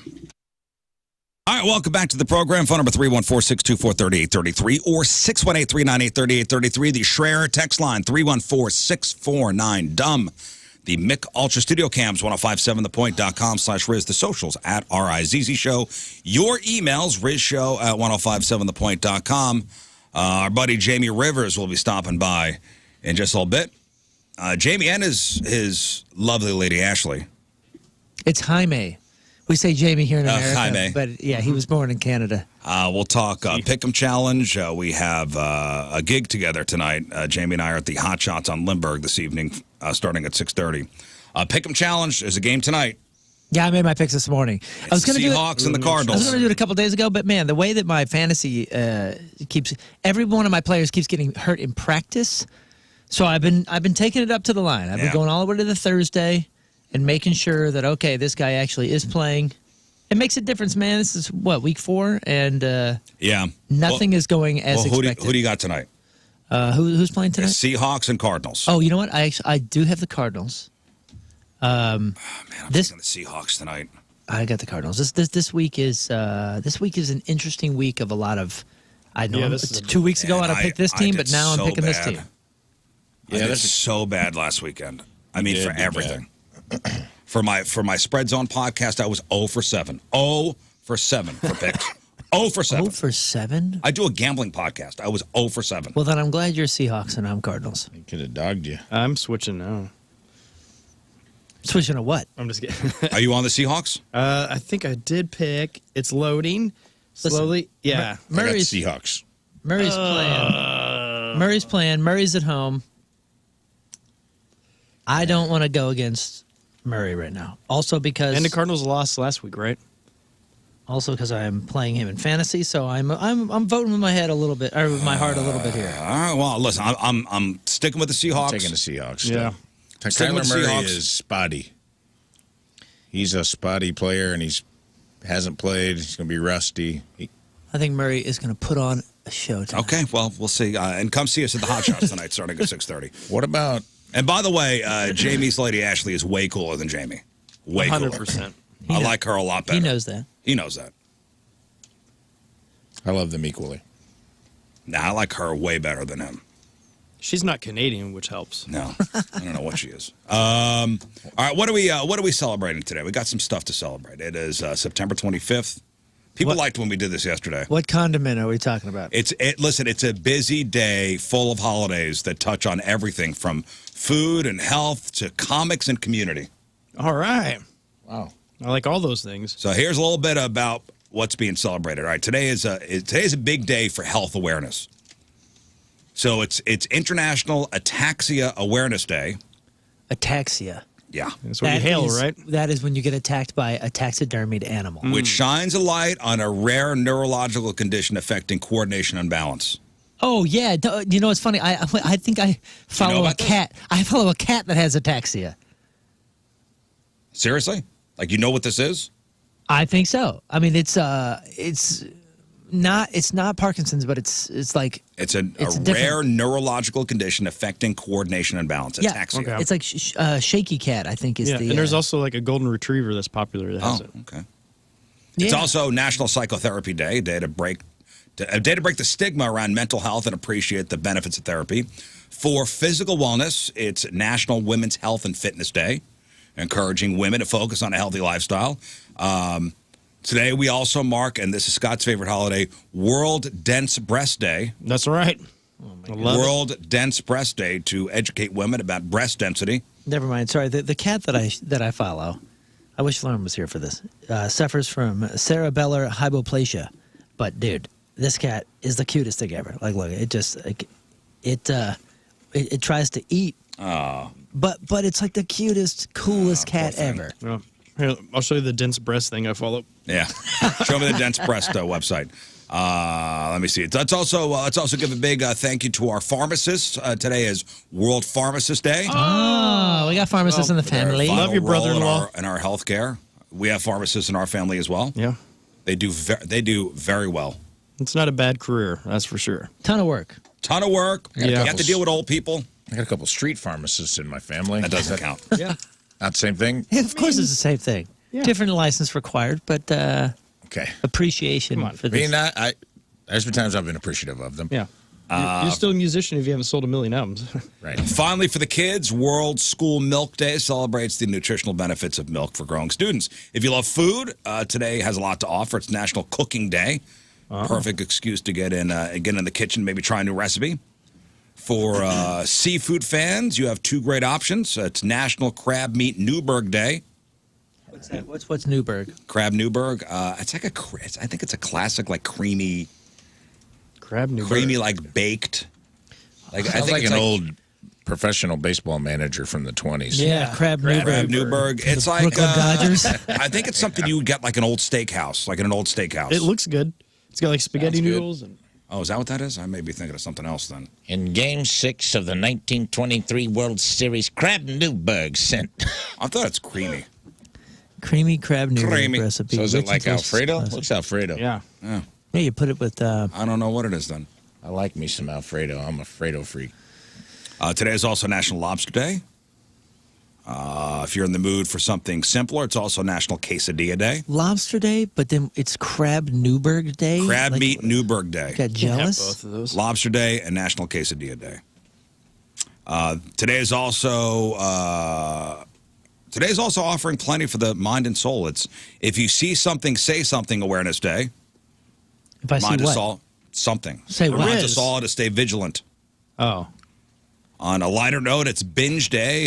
It's your official permission to indulge in a favorite show, book, or hobby for a unique twist. Math Storytelling Day encourages us to find the fun in narrative and numbers. That's my favorite stories.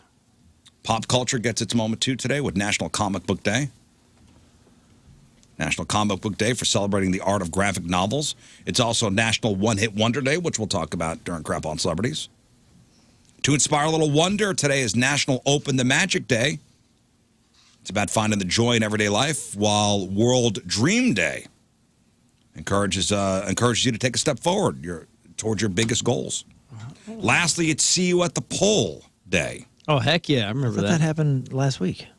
It's See every You at the Thursday, Pole right? is a student-led prayer event held at schools across the country. I think it's every Thursday or every, Oh, in September. like once a month Thursday or something. I don't know. I remember doing We that. all meet at the strip club.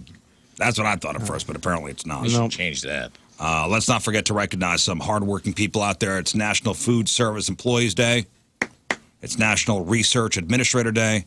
Boo. And for a more practical reminder, it's National Tune-Up Day as a nudge to give your car a little TLC to keep it running smoothly. So we do have a lot to celebrate today Yes, we on do. this September the 25th, 2025. Inflatathon's right around the corner. That's October. I know.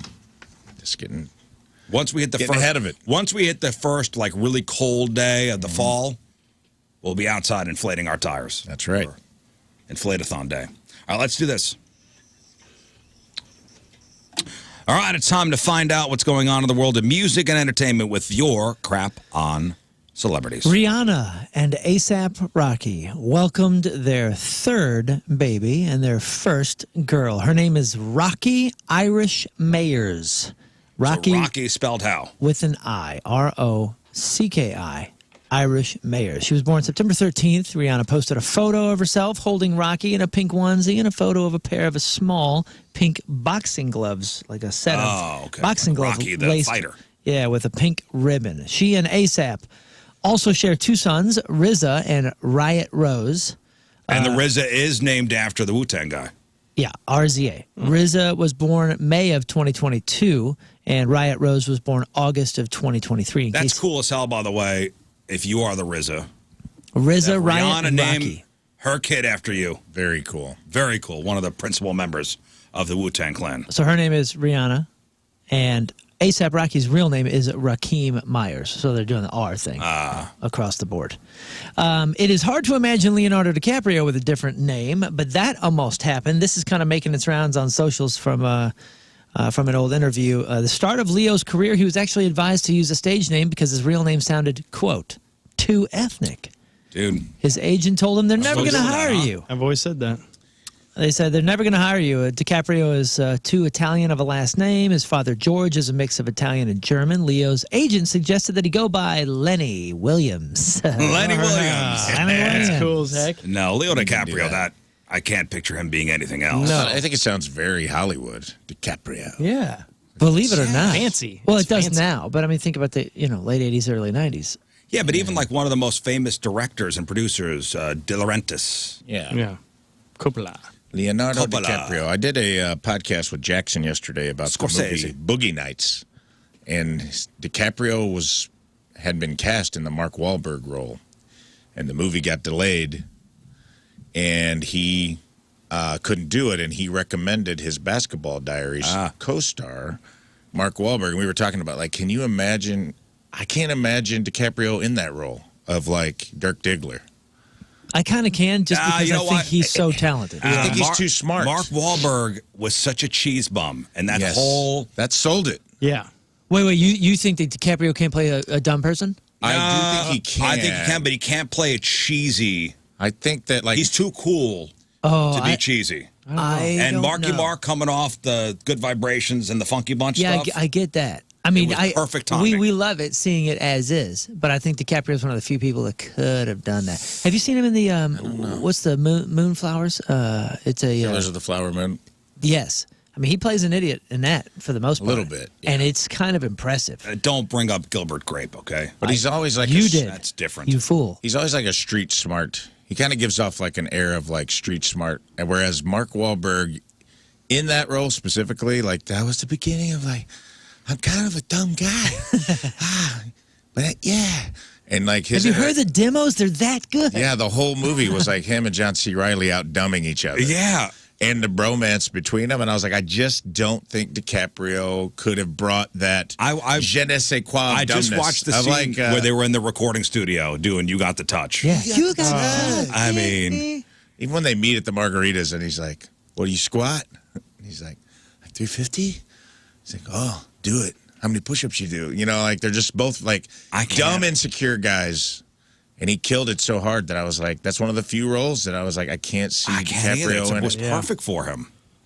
But it's funny about the ethnic stuff, though, because, my grandparents were in show business, and they had to change their last name from Rizzuto to Joyce because back in the 50s and 60s, Rizzuto was too ethnic to That's stuff's play. incredible how that works. So it was Bobby and Ginger Joyce, not Rizzuto, because the vowel at the end of the last name wouldn't play in the Midwest or wouldn't play down south. Really? That's so wild. Well, check this out. Lenny Williams even had headshots made. Williams is inspired by Leo's actual middle name, which is Wilhelm. And Leo said that he brought some of the headshots back, and his dad was so pissed and said, over my dead body, and tore up the headshots. But can you imagine if one of those still exists? Oh, and get that signed? geez. Imagine getting one of those signed? Lenny Williams. I bet you he don't do autographs. I bet he checks in to hotels into that name. There's no way DiCaprio does autographs, Lenny right? Williams? That would be cool. I would think a Leo DiCaprio autograph would be worth something. I bet you he's somebody that doesn't sign a lot of Because you don't things. see fan pics with him either. You don't really see him out.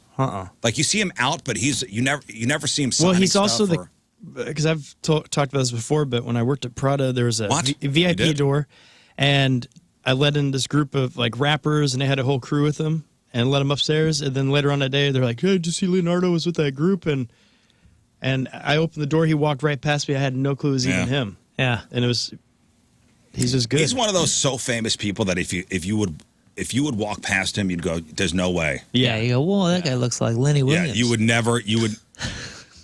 Right? It's like Am I right though? Like if he walked past you on the street, you would go, "That's no way." Yeah. Like that's how famous that dude is. Well, there's a ton of celebrities actually that were born with, quote, ethnic sounding names that did change them to pursue fame. Look at the Sheens, man. Who you say? The Sheens. They're, what? Estevez. Estevez's. Estevi. Yeah. The Estevi. Can you think of any other examples? Some There's of a that lot was on the documentary, like, wasn't all just ethnicity. It was like Emilio Sheen didn't have the ring they wanted it to have. Right? Yeah. He liked the double E, Emilio Estevez. Yeah. It sounded very. Can you? All right, throw a name out there. Can we see who? Oh, what? Oh, Chuck Norris. Chuck Norris's real name is Carlos. I don't have that one on the I list, didn't but know I think that is Right? a famous one. Yeah. How about this? I'll give you the name, and you tell me what their stage name is. James David Rodriguez. James Dean. No, this is James Roday, who, by the way, I don't even know who that is. Maybe that's somebody new. How about Jonathan Leibowitz? Is he on there? Oh, that's Jon Stewart. Christine Flores is Christina Milian. Another musician, Peter Gene Hernandez. Peter Frampton. Bruno Mars. Oh, that's right. Wait, what's his name? Peter Gene Hernandez. Hernandez. Gene is. Not my What about Gene Hernandez. Simmons? Is Chaim? Oh yeah. Is it Chaim Witz? Something like that. Well, I mean, we all know like the big ones. I'm just talking about a couple newer ones. Oscar Isaac Hernandez Estrada. He decided to drop the Hernandez Estrada. He's just Oscar Isaac. And Rosa Dolores Alvario Marcano is Rita Moreno. But I mean, you got Reginald Denny. You got Gordon Sumner.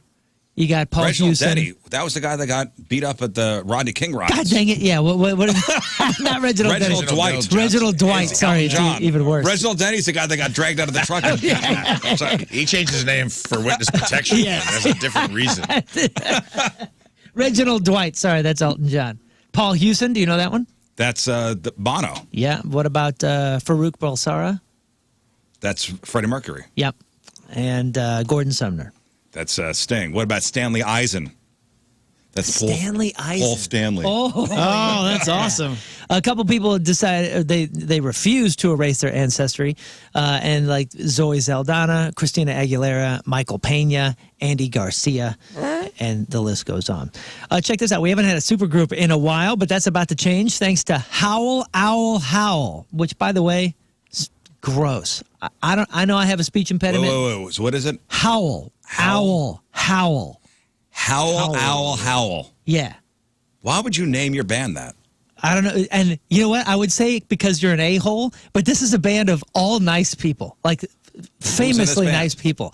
This group is made up of Mike Mills from REM, Black Crowes drummer Steve Gorman, and Hootie, yes, Darius Rucker from Hootie and the Blowfish. Howl, Owl, Howl. Yeah, they got a new single out. It's called My Cologne. It drops on Halloween. I mean, it's got to My be. Kelowna. They had to have just thought of the most ridiculous name. Let's see if we can get people to say you it. think they're just trying to upset people? Because 100%. Howl, Owl, Howl that's a shoegaze indie band if I've ever heard one. It's got to be. Let's think of something dumb. But Darius said, it feels great to be singing with a rock band again. It's like buddies getting together, but also getting to play with your idols. That's cool, I bet man. they did a thing where they're sitting around like, we got to have a band name. First thing you think of, one said Hal, the other one's like, oh, Al. And the other one's like, Let's go Hal. back to Hal. Let's Yeah. just do all three. Speaking of idols, Motley Crue frontman Vince Neil has opened up about his recent health scare on SiriusXM's Trunk Nation. He said that he suffered a major stroke last Christmas night, that left his entire left side temporarily paralyzed. Doctors later told him that this was not your first stroke. You've actually had 4 over the years, including 2 that he never realized. So Neil says that the cause was a blood clot in his leg that traveled to his brain. Holy cow. So he had a stroke on Christmas morning. And then they went in and said, "Hey, your brain's got 3 other spots, bro. Or 4 other spots. You've had this before." And what did he say? He was numb on one side? Is that when he woke up? Yeah, right hemisphere stroke will paralyze your left Oh, my side. God. Yeeks. Director Dennis Villeneuve. Is that how you say It's it? a college, right? He's casting for the next James Bond. Now, this is the guy that did all the Dune movies and all that kind of stuff. Oh, yeah. Beginning 2026, once he Oh, wraps wow, up so- Dune Part 3. Producers looking for a fresh, unknown British actor in his late 20s or early 30s, ruling out names like Idris Elba. Remember, people were talking about Timothy Chalamet maybe, or Glenn Powell. Right out. The film is going to be a I thought it was complete going to be the reboot. guy that did Kick-Ass. What's his name? He's got 3 names. Taylor Taylor. James Dean. No, it's Taylor. He took his wife's last name. Jonathan Taylor Thomas. No. No, you know what I'm Reginald talking about. Denny. No, stop it. Listen, this film is supposed to be a complete reboot following Daniel Craig's Aaron Taylor finale. Johnson. Yeah, that's it. Okay. It's slated for 2028, but yeah, I mean, here we go again talking about the Bond stuff. Well, so somebody unknown. Okay. All right. I like that. They specifically All right. said we are looking for a fresh, unknown British actor in his late It's gotta 20s be or early British, 30s. right? It's Yeah. got to be. I mean, Well, yeah, what's it's for- Would you it's accept a MI6. James Bond that is American? I don't think I could. Why would we? It's an MI6 thing. It's like doing Yeah. Yeah, but you could have an American guy doing I mean, a British if he accent. nailed the accent and everything. it's like I guess Idris so. Elba doing. Oh, you mean doing the accent? Yeah. Yeah. If it was a good accent, fine. Nah. It's got to be a British What about dude. Tom Hardy, man? I know he's not in his care. 30s. Yeah. Daniel Craig was not in his 30s either, was he? Was he in his 40s? No, I think Daniel Craig was in his 30s. Was Yeah. he? There's enough of those guys getting all the American roles. I think it's fair. I think it We should won the be. war, right? Am I right? Any of them Australian, British actors coming over here Christian Bale's doing the Batman voice. I think we could go do the James Bond voice just fine. It's time. I'd love to see Christian Bale do it. Or Tom Hardy. Christian Bale's too old. Too old. Why are Tom they Hardy would be great. Is it a prequel, like younger Bond or something? What's the point of a young unknown? Reboot. Full reboot. So they want a whole Oh, bunch of full reboot? That's what it says. Oh. A complete reboot following Daniel Craig's finale, which is slated in 2028. So Huh. they're gonna start over. Here we go again. Okay. I do like the movies. Yeah. I'm a I fan. love them. I love them. I really love them. That's one of those things I miss about cable is some of those stations they would do the, at Thanksgiving time or something, it'd be every James Bond movie for a whole Like from week. Connery to Timothy Dalton to I always love that. George Lazenby. Big names are going to honor Beach Boys legend Brian Wilson at a charity concert in Santa Barbara on September 27th. Wilson Phillips, Kenny Loggins, David Pack, and even Wilson's grandchildren are going to perform classics spanning the band's career. Proceeds all go to Adams Angels and the Surfrider Foundation. Let's talk Taylor Swift, shall we? Yeah, before we move on from the Kenny Loggins thing, did you say that Michael McDonald secretly wrote some of Van Halen's 1984 record? Yeah, dude. Is this a known thing? Is this I don't confirmed? I didn't know. I sent you the clip of the guy talking about it. They pulled him in for the song, I believe, I'll Wait. And they didn't credit him for it, but they paid him for it. So and it's more money than he's made off any other song in his career. Because you mentioned Kenny Loggins. I know Michael McDonald and Kenny Loggins did a lot of stuff together. Oh, did they? Oh, yeah. I don't know much about that. Oh, yeah. I just enjoy that era. I They don't know wrote the a lot information. of. They wrote a lot of stuff together. And collabed on a bunch of songs too, actually singing together. But I didn't know Michael McDonald, St. Louis's Ferguson's own. That's right. Triple M? Triple M and VH? Michael Mother effing McDonald's That's right. wrote I'll Wait. I wish I had the clip to play for you. Is it was, clean? Yeah, it's clean. Does it go, some people Got it in the tracker? stand in the I got it. dark? Yeah, Pull it up. Let me see if I could. Oh, I love this guy. Songwriter had no idea it would make him a ton of money. Back in the mid-1980s, a famous band was working on a song, but they were having some trouble finishing it. So the band's producer had the perfect solution. He called up his friend, who was another star and also a really talented singer-songwriter, to come into the studio and try to help. In no time, he listened to the track, came up with the melody, and finished the lyrics with the band's singer. Bing, bang, boom, and it was all done. But when the album finally came out, he noticed that on this song, he wasn't given any credit for it. Luckily, he was a really cool guy and understood the music business. He said, as long as the check's cashed, that's all right with me. And it turns out Michael McDonald made more on this Van Halen song than he did on anything else in his whole career. Oh, dude, by the way, this guy, his handle is Tim from Kicking Harold. He's got all these little short clips about music history. Yeah. Excellent follow. I didn't know that. Excellent follow. Didn't know that either. You kind of And almost hear the Triple M or the... You can once hear you that. know it. Yeah. Once Now you can't once unhear you know it. it's in there. So he and David Lee Roth collabed to finish that song. And now I think the Riz Show can officially announce there's a secret member of Van Halen, and it is St. Louis's own Michael McDonald. That's Secret- incredible. Secret Van Halen member. Emergency Van Halen member. Whoa. We do claim everything. Yeah. so let's talk Taylor Swift. Taylor Swift. Come on, let's go. But it's more Super Bowl halftime, okay? So fans hoping for Taylor Swift to do the Super Bowl halftime show will have to wait. Sources say that negotiations, and yeah, there were negotiations, fell apart after the NFL refused her key requests. Unlike other stars, Taylor wasn't interested in exposure. She wanted ownership of the performance and ad time to promote her own work. Insiders say that Swift simply knows her worth, adding the Super Bowl needs her more than she needs it. 100%. So it's a no-go, supposedly. So yeah, notoriously the Super Bowl performers do not get paid. So she wanted full ownership of it, meaning what? Like she wanted to... Probably to do stuff with what she wanted. Now, listen, when you do an NFL thing, NFL Films, the league owns all that property, anything that they broadcast. She probably wanted it to put it in a movie and some other things. And NFL was probably like, no. She probably wanted to make it an We album and own sell it. it to her fans. Well, it's not like she needs a publicity either. But I mean, think about it from her perspective, from a brand. She doesn't want to do anything she doesn't own. Yeah. And the NFL is notoriously like mine. It's ours. We own it. Yeah. So I can see how that would happen.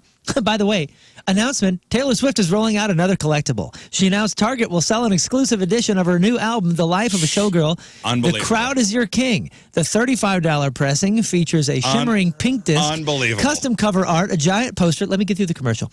An exclusive poem and new photos. Swift is teasing the release on Instagram, reminding fans that it's only 9 days away. Attempts to censor Jimmy Kimmel worked perfectly. Oh, that was a That's a different different story. She did. Unbelievable. I thought that was great. That was the story next to the other story, and I was like, "Oh man, let's do this." Target commercial. Another Taylor Swift exclusive at Target. It's brilliant, man. Fantastic. Good on, first of all, good on Target for getting Brilliant. that. I Yeah. wonder how much she's getting paid. Comes with a poster, a poem, custom cover art, a shimmering pink disc, and other photos. So good for her, and good for everyone else. Good for her, Wow. and shame on you, Taylor Swift fans, What? feeding into this. Don't go there. Danger, Will Robinson. Danger. Exclusive poem. There once was a man from Nantucket. Who said, "Here's an album." Man. Now So suck this it. is 9 versions of the same record? Scott, you love it, right? I do, man. I'm going to get every one of them. 9 versions of the same record. Can't wait. Unbelievable. So far, Yes, true. You're all idiots. nah. All collector's Nah, items. she's a genius.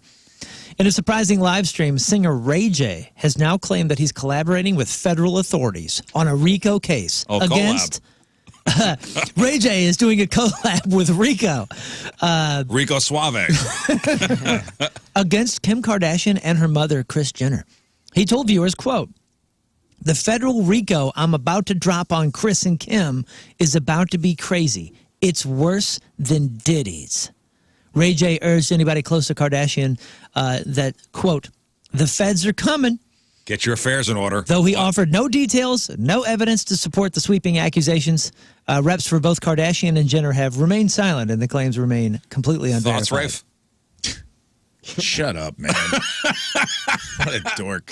Shut up, man. This guy's, he's been trying to be relevant for so long that I'm like, and dude, whatever. He's more famous than all of us, I guess. But man, what are you doing? Like, worse than Diddy? What if it's true? Remember when the Diddy stuff? I mean, the Diddy stuff is old news now, and the shock has worn off. But do you Yeah. remember when when somebody first told you, like, "Yo, did you hear about this Diddy stuff?" And you went, "No, come on, this Well, is again, ridiculous." the room's full of baby oil and this, human trafficking. There and- was some smoke before the Diddy stuff. The freak-offs were known. The things were kind of known. These Diddy parties were known. Maybe nobody knew what was happening. I didn't know about no Diddy party. I didn't know any. You weren't Diddy parties. invited? They knew that the freak-offs, like that, dude, that's been leaked years and years and years ago. That It wasn't Diddy in had my- these it wasn't crazy on my freak-off radar. Parties. I know LeBron would be like, ain't no party like a Diddy party. Yeah, and I've never heard that about the Kardashians, but maybe. So he's not saying what they will be indicted for or what this is all about? Sorry. No details, no evidence. Oh, He was okay, involved perfect. with them so early on. Like, that was their first sex tape, right? Yeah, that was That was her and Ray J, right? Yeah. That was her. That was kind of the thing that catapulted her into the stratosphere of being famous. Which for they nothing. say that the mother mom was orchestrated. responsible for getting that out there. Now that might be real. That might be. But is that a RICO case? It worked. Oh, worse than Diddy? Is that worse than Diddy? Dang. I don't think so, dude. Well, John Mulaney is going to become the first stand-up comedian to headline Speaking of worse Chicago's. than Diddy, Oh, what? Oh, John Mulaney. burn. I'm kidding. I love you, John Mulaney. Please let me open for you. at Wrigley Field, apparently. Wrigley Field. He's going to perform July 11th, 2026. The Everybody's Live host revealed the news a couple nights ago during a Cubs game, singing "Take Me Out to the Ball Game" before announcing the he show Chicago? He's from the Chicago broadcast booth. I think he's I a don't know. Chicago guy. John Mulaney? Well, it usually holds 40,000 fans during a baseball game, so this is a massive undertaking for a comedian. And he said, quote, "Look, if Mark Grace could come out there every day and just deliver ripping cigarettes, I can face down this crowd too." He's currently touring with his Mr. Whatever show. I'll be honest with you. I know, like, Kevin Hart played where the Eagles play. That big stadium? field over there. Was it Lincoln Financial? That's a little too big for a comedy show, if you ask me. Well, Larry the Cable Guy played the Nebraska stadium with the that Where the college- Cornhuskers play? Yeah, and that's huge. And he packed that bad boy I up. did a show with Greg Warren this week, and he opened for Leanne Morgan. I don't know if you guys know who that is, but she's got a show on Netflix. She's huge. And they did wherever the Dallas Mavericks play. And he's like, that's the biggest venue I've ever done. And he's like, it was crazy. I mean, but that's just like an arena. Yeah. But this is like Wrigley Field. Wrigley Field. I know Bill Burr does Fenway. Kevin Hart does those football stadiums.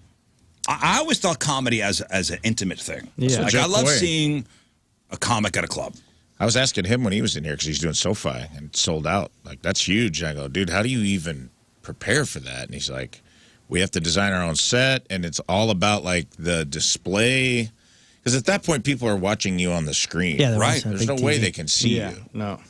I like the intimate kind of, and hey, good for John Mulaney and whoever could fill those kind of places, making It's killing incredible, it. yeah.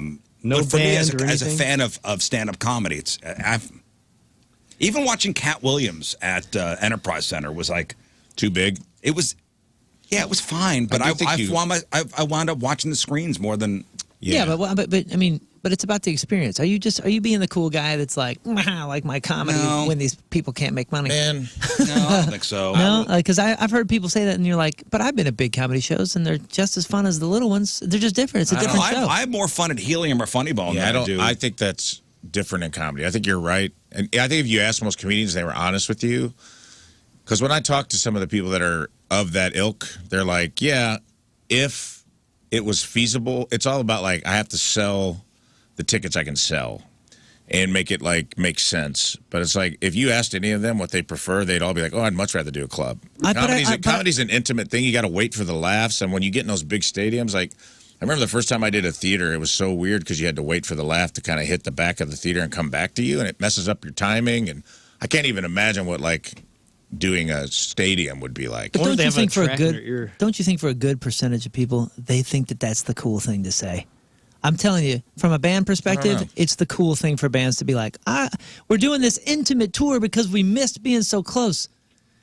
I doubt it. I don't know. I think comics really do like. I like when people are like close to me and it's intimate. Now, granted, I can barely sell the club, so it's like I don't have anything to compare it to. But everyone I talk to, I think they would be earnest with me because it's just comedians talking, and they're all like, yeah, these stadium shows. You know, it's when you start selling a theater, then you got to come back to town and sell whatever the next thing in the arena, and then from the arena you go to the stadium, and it's like.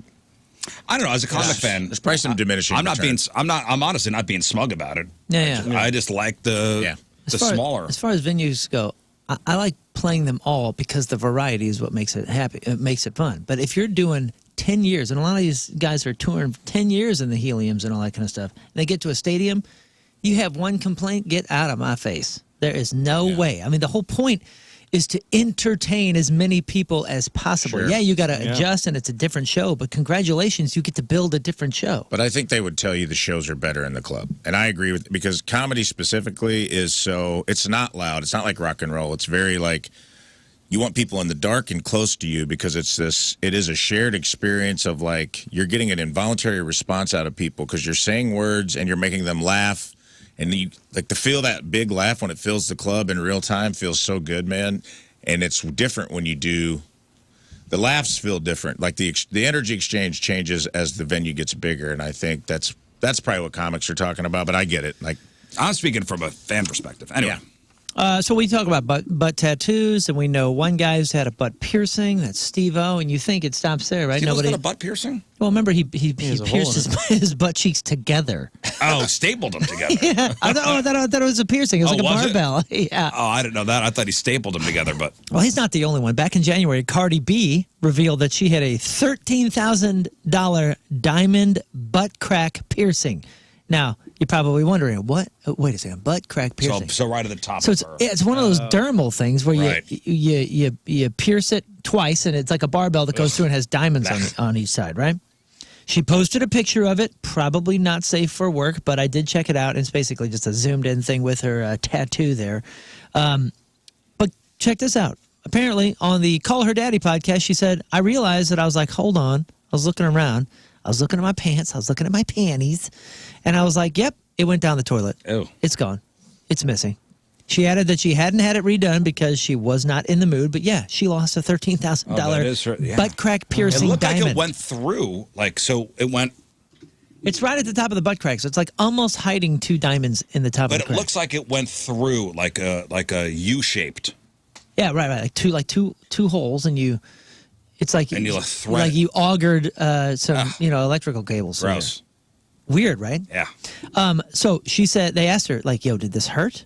And she said, "No, I actually didn't. I didn't feel anything because my butt is numb thanks to a reduction surgery that she had back there." Quote, "I practically did a tummy tuck on my ass. So like at the top of my ass, that skin part is numb. Numb. So when I pierced it, I didn't feel anything. It was the easiest piercing It's like ever. my belly button. I have a reconstructed belly button. I can't feel it's Oh, so you could get it pierced and not feel it. not feeling You it. could get it pierced Wow, again. I mean, let's do it. Yeah. Star Trek legend William Shatner, I mentioned this before. He's 94 years old, was rushed to an LA hospital yesterday after a medical emergency at his home. This is all reported by TMZ. He suffered what sources describe as a blood sugar issue, called emergency services himself. An LAFD ambulance responded, and Shatner was transported for evaluation. Last update, Okay. he's doing good, resting comfortably. 94 though, man. Oof. Some later reports noted that Shatner's agency denied hospitalization claims, saying that he was stable and all is He's well. in congratulations territory. Yeah. Well, yeah, 94. 94. He's been there for 4 years. Today is National One Hit Wonder Day, as you mentioned before. So to celebrate the occasion, I have a list of 20 of the most memorable. There's a lot of one-hit wonders, but this is 20 of the most memorable. Most memorable. I have an objection on 1 or 2, but that might be because I'm a little too close to it, and I feel like these bands had more than one hit. But Is it any genre or is this? what's going on the list? It's Riz has seen this, so I want you guys to Okay. any genre. I'll give you like number 20 is from 1988.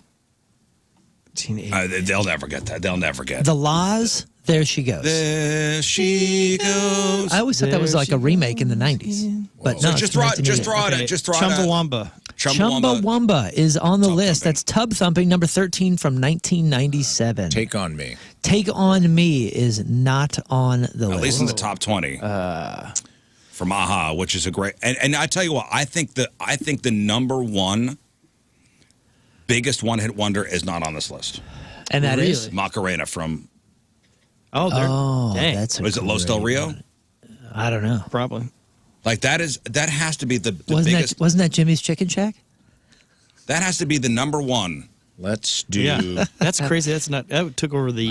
I got a couple. Number 18 is from 1982. We just talked about it because it was featured in Coneheads. Soft Cell, Tainted Love. Tainted Love. Yeah. Number 19 is from 2007. You'll never get this. It's Metro Station, which is Shake It. Number 17, this is a big one. 1983. Everyone knows the song. It's one of those that you sing along. Come on, Eileen. That's a Yep. great song. Dexy's Come on, Midnight Eileen. Runners. Number 16, this is from 2004. This band has had a few hits, but I will say that this is probably their only crossover hit that went international. King Scott, you were on tour with these guys when the single went huge. Oh boy. So 2004. They've been on the show a bunch. they've been on our show. They've been on our show. We're good friends. This is probably why you're not thinking of them as a one-hit wonder, but the world thinks Hoobastank with the reason. And I think it's because Okay. it's their only top 40 hit. Yeah, and it was a number And it one was- yeah, it for was- many weeks. Number 15 Did that from go number one I can't believe that's The one hit reason? wonder. on top? Like, was it a top 40 number I one? think it was a top 40. It may have number been one. number one, like on the rock chart, or It went number one on Rock Chart when we were on tour together with Linkin Park in 04, and it was on the charts for another solid year, I believe. And it's just incredible And they had that. I big think of it a was song. on the charts until the MTV performance when Doug had no monitors and no ears. yeah. And people were like, this guy's awful. He's singing out of key. And he's one of the best singers in He's rock. incredible. He really is. So that was like the I worst. mean, worst it experience hit for them. number 2 on the Hot 100. Oh, okay. Never went number one. It was thought number it was one one. on the Modern Rock Tracks chart, but peaked at number 2 on the Hot 100. Number 15 is a song from Wild Cherry in 1976. Play that funky music, white boy. Number 14, a ska rock band from 1997. Real Big Fish. No, His but in- friends, in- Mighty Boss Yes, Tone. the Mighty Boss Tones with the impression that I get. And they had some great songs, but Yeah. that was I guess that their was. only I charting. guess that was also a crossover hit. Their only really charting song. So was Harvey Danger on this? Harvey Danger is not on this list. But number 12, The Knack, 1979, with a song that was parodied by Weird Al. My Sharona. Oh. Number 11 is The Cardigans, 1997. You probably don't know the title, but you can sing along with it. Love Fool. Oh, Love me. Save it. I got number 10. I have number 10 and number 9 are both from 1997. You're going to know this song. You'll know the title, but there's no way you can tell me the artist. How bizarre. How bizarre. But how what bizarre. is Who's the artist? Who's the artist? Man, I do know this because You do? my friend thought, God, what is this guy's name? Something with an O. You're right. I'm on it. I'm You're so right. on You it, are dude. right on it. 2 more letters and you've got it. Something. OHM. OMC. OMC. OMC, how bizarre. This is one How of those bizarre. friends. You ever have a friend that just got song titles wrong, and he'd be like, "Dude, I love that song. The Help Is On." And I go, "What?" He goes, "You know, the help is on. The help is on." And I'm like, Barbizon. the name of the song is How Bizarre. It's in the little text when it pops up. You didn't put that together? And he goes, Oh. He called what? Barbizon? The help is on. The help is on? Barbizon. He thought David Lee Murphy's song "Dust on the Bottle" was "Dust on the Bible." And Dust on the Bible. He goes, dude, I don't usually like religious songs, but "Dust on the Bible" is good. And I go, what? And he goes, Same might guy. be a little dust on the Bible. All right, here's number 9. Okay, these are the biggest one-hit wonders. Yes. Let's see if you could name the artist and the title. This is number 9. Biggest one-hit wonders. This song was everywhere when it came out. Cool name. This guy has a cool name. I know what you're doing. I see it all too I think this guy writes for other people. Probably best. You know the song? Yeah. Wait till the chorus hits. You'll know this. Well, I know the song. I know his name too. You know this one, Rafe? I know. You're gonna yes, you're gonna I've sing heard it. This is another one of those 90s verses that you just had to endure until the chorus, and then you go, oh, hey, I like this song. This is at the shoe store. You know what I mean? They're still playing this at... Immediately in every hairdresser's. No, this is at like Payless, when Payless was still going. Welcome to Supermarket of Shoes. Can I introduce you in Here's some... the chorus. No, it's not. Close. Here it is.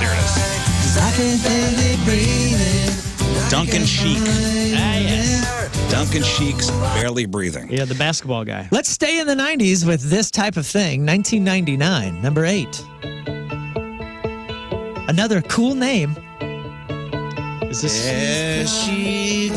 No, that's close. No. No. Sounds like the same song. But there is a she's involved. It's not. She's touch, smells like taste.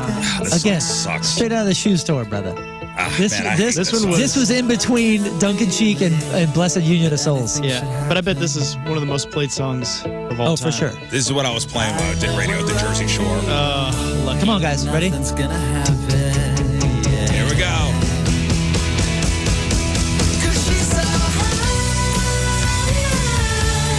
high above me. Tal Bachman. Tal Bachman with She's So High from 1999. That's number 8. Now, number 7 is a more recent one, and this is, I would almost say one-hit wonder by design because he blew up so big, so huge, and kind of didn't like it. But the story behind this guy, look up his second single. He put out on purpose, which had a curse word in it. Because this guy did not like fame. Yeah, he did not like it. He didn't like it and really had a chance to be huge and just didn't want it. And if you bought the record, you're like, holy smokes, this guy could be the next Peter Gabriel. Like, he was very, very talented. Didn't want it. Was this Gautier? Yeah. It is. Oh, Gautier really? featuring Kimbra, somebody that I used to know. Still one of my... What happened to this guy? He just didn't want it. Sheep, That's- black I didn't sheep, know that. have you any wool? Well, this is a sample. There's I watched this whole there's this one guy that like goes back and finds all the samples that are used in pop music or popular music, and there's a sample in this one that's pretty famous. I think he wound up giving up all the money for it, too. Really? Australian feller, I believe, or is it just Kimbra was Australian? I mean, this song He's is great. Belgian Australian. I was half right. This song is great, man. I mean, Interesting. it's been around forever. Black Sheep's been around forever, dude. It's a hit. Have you any wool? Gautier. His name is Gautier, and he's asking for wool. Gautier. Too on the nose. All right, this is number. This one is number. Number 6. Number 6. Okay, these are biggest one-hit wonders. Yep, Love this song. From There's a couple missing, 1983. 83. I'm blown away. Big Country in a Big Country. Remember the song? No. Sounds awesome, though. All right, let's get to number 5. Okay, number. Can I throw a couple guesses out for the top 5? Yeah, please. 'Cause I wanna Biggest know. one-hit wonders. I'm Too Sexy. It's got to be in the top. Number That's a 5 great one. from Number 5, yeah. 1991. Sexy for my It's like the love. fact that we haven't said it yet is. For my love, love's going to leave me.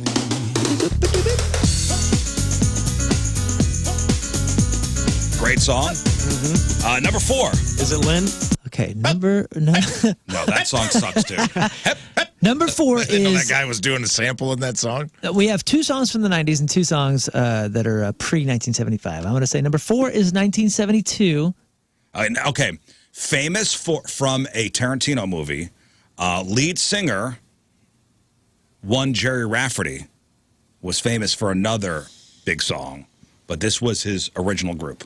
And it was huge in this Tarantino movie. A pivotal scene.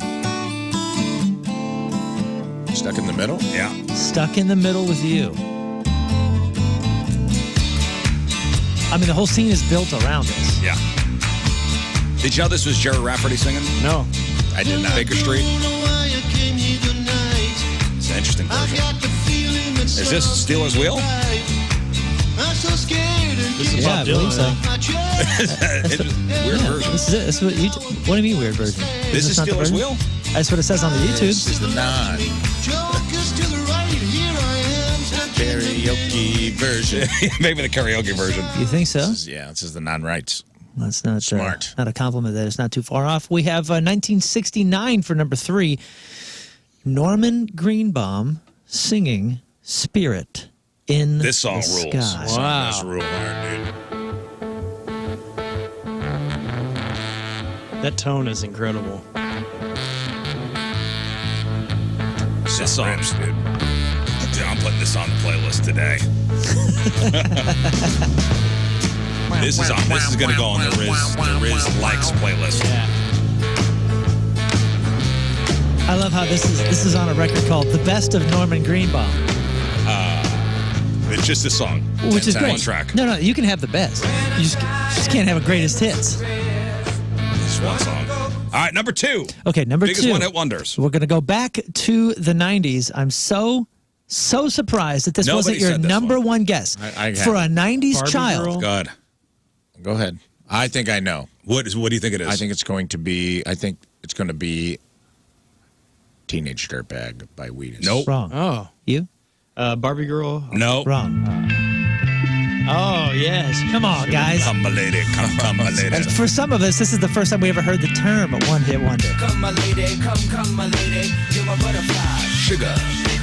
Okay, and What was his name? Shifty Shell Shifty Shock. Shell Shock. R.I.P. All right, so for number 1, if this is a good song, but this is not the biggest one-hit wonder of all I time. wouldn't say this deserves to be number 1, but it needs to be top 10. And I know what it is, and I think I know why they chose it for 1. Okay, what do you think it is? I think it's going to be Video Killed the Radio Nope. Star. 1996. Video Killed the Radio Star was 1980. Which should have been in the top 20, but wasn't. Because I feel like that's the humor in that is like, Yeah. it was like this huge song about video killing radio, and then you were a one-hit wonder. All right, And it was the first Is video this, on what genre TV. is this? it is. It's pop. Pop, Okay, not fits R&B. everywhere? Not R&B. It's a little R&B. yeah, year? but like 90s R&B was 96. almost just like straight up pop. You'd hear this on Top 40 radio. 1996, and you know it, but you didn't want to know it enough to know the guy's name. So it's only like the people that continually It's a talk about great it, like song. us. It is a great song. Top 10. 96. 96. This is right in my wheelhouse. This is our high school seniors. Radio, yeah. Radio. This song was everywhere. It was everywhere. It was everywhere, but like even the DJs didn't care to tell you who it was. It was just like that was. Oh man, blah, you blah, hear blah. this thing bumping out of cars with good Tag Team. No, dude, they had like three You or four said- hits. you said- well, I thought you were saying like tag teams. Whoop, there it is. Yeah. What was their other Tag song? team back again. Let's begin. You know, I don't know, but there was something. I had the tape. I had the EP. I had like that kind of I don't stuff think and they Sir had any Mix a more Lot. No. hits, but- All right, hit it. Hit it. All right, dude. All right, here's the number one biggest one-hit wonder according to whoever did this list. Yeah. Return of the Mac. Return of the Mac. Turn of the Mac. Top 10. Not. It shouldn't be number one, but top 10 for sure, right? All right, there you go. Where's Vanilla Ice on this? I'm gonna do some birthdays. I'm gonna do some birthdays over this. All right. Yes, Wait a please. second, though. Montel Jordan, he had This Is How We Do It. It was bigger than this, right? And I think it was bigger than this song. So that was him, right? This is how we do it. This is how we It do was it. definitely bigger than this. That's Montel Jordan, right? Yeah. That song was just as big as He this song. he may have had another hit though. He's a two-hit wonder at least. This is the number one biggest one-hit wonder according to this list. All right, celebrating their birthday today, Teddy Swims is 33. Donald Glover / Childish Gambino is 42. T.I. is 45. Catherine Zeta-Jones is 56. And her husband, Michael Douglas, is 81 today.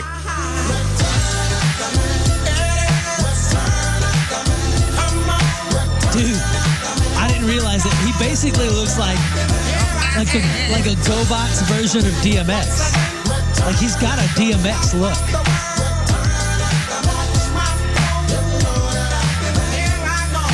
Will Smith is 57. Scottie Pippen is 60. Heather Locklear is 64. Mark Hamill, 72. And Cheryl Teagues, supermodel, is 78 today.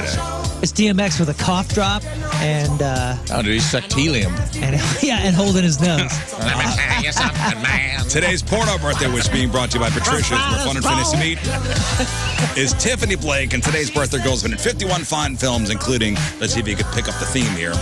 2 Tons of Fun, Big Babes 38, Big Busty Milfs 2 and 3, The Bigger the Better 4, Cash for Chunkers 1, Cushion for the Pushin', Heavyweight Hotties 2, Large and in Charge 3, Scale Bustin' Babes 38, Vanilla Thick Shakes, and who can forget a roll? I love vanilla shakes. In 2005's Waist Watchers. Tiffany Blake is 46 years old. That's porno birthday. Those are your crappy birthdays. And that was your crap on celebrities. Mark Morrison, take us out. Mark, stop lying about your big break. For God's sake, I need a real man. The return of the man. You got to pull up This Is How We Do It now. Montel Jordan. We got to have Montel. We got to clear Montel's name. Did he have more than one hit? Dude, This Is How We Do It was huge. I listen, I agree. Still This is. is how we do it. All right, I just put in Montel Jordan's songs, and you know what pops up? This is how I knew it, which is a remix. That's it. Oh, nice. Let's see. Oh, The Same featuring Montel Jordan. He has a lot of features. Oh, Something for the Homies. Honeys, I mean. Something for the Honeys. Oh, okay. South Central does it like nobody does. All right, we'll take a break. We'll come back. Jamie and Ashley should be here. It's 8:22. It is Thursday. Traffic and weather. Full studio, huh? Full boat. Full boat. Jamie and Ashley are here. Fighting that traffic on 270, huh, pal? Oh, let me turn you on.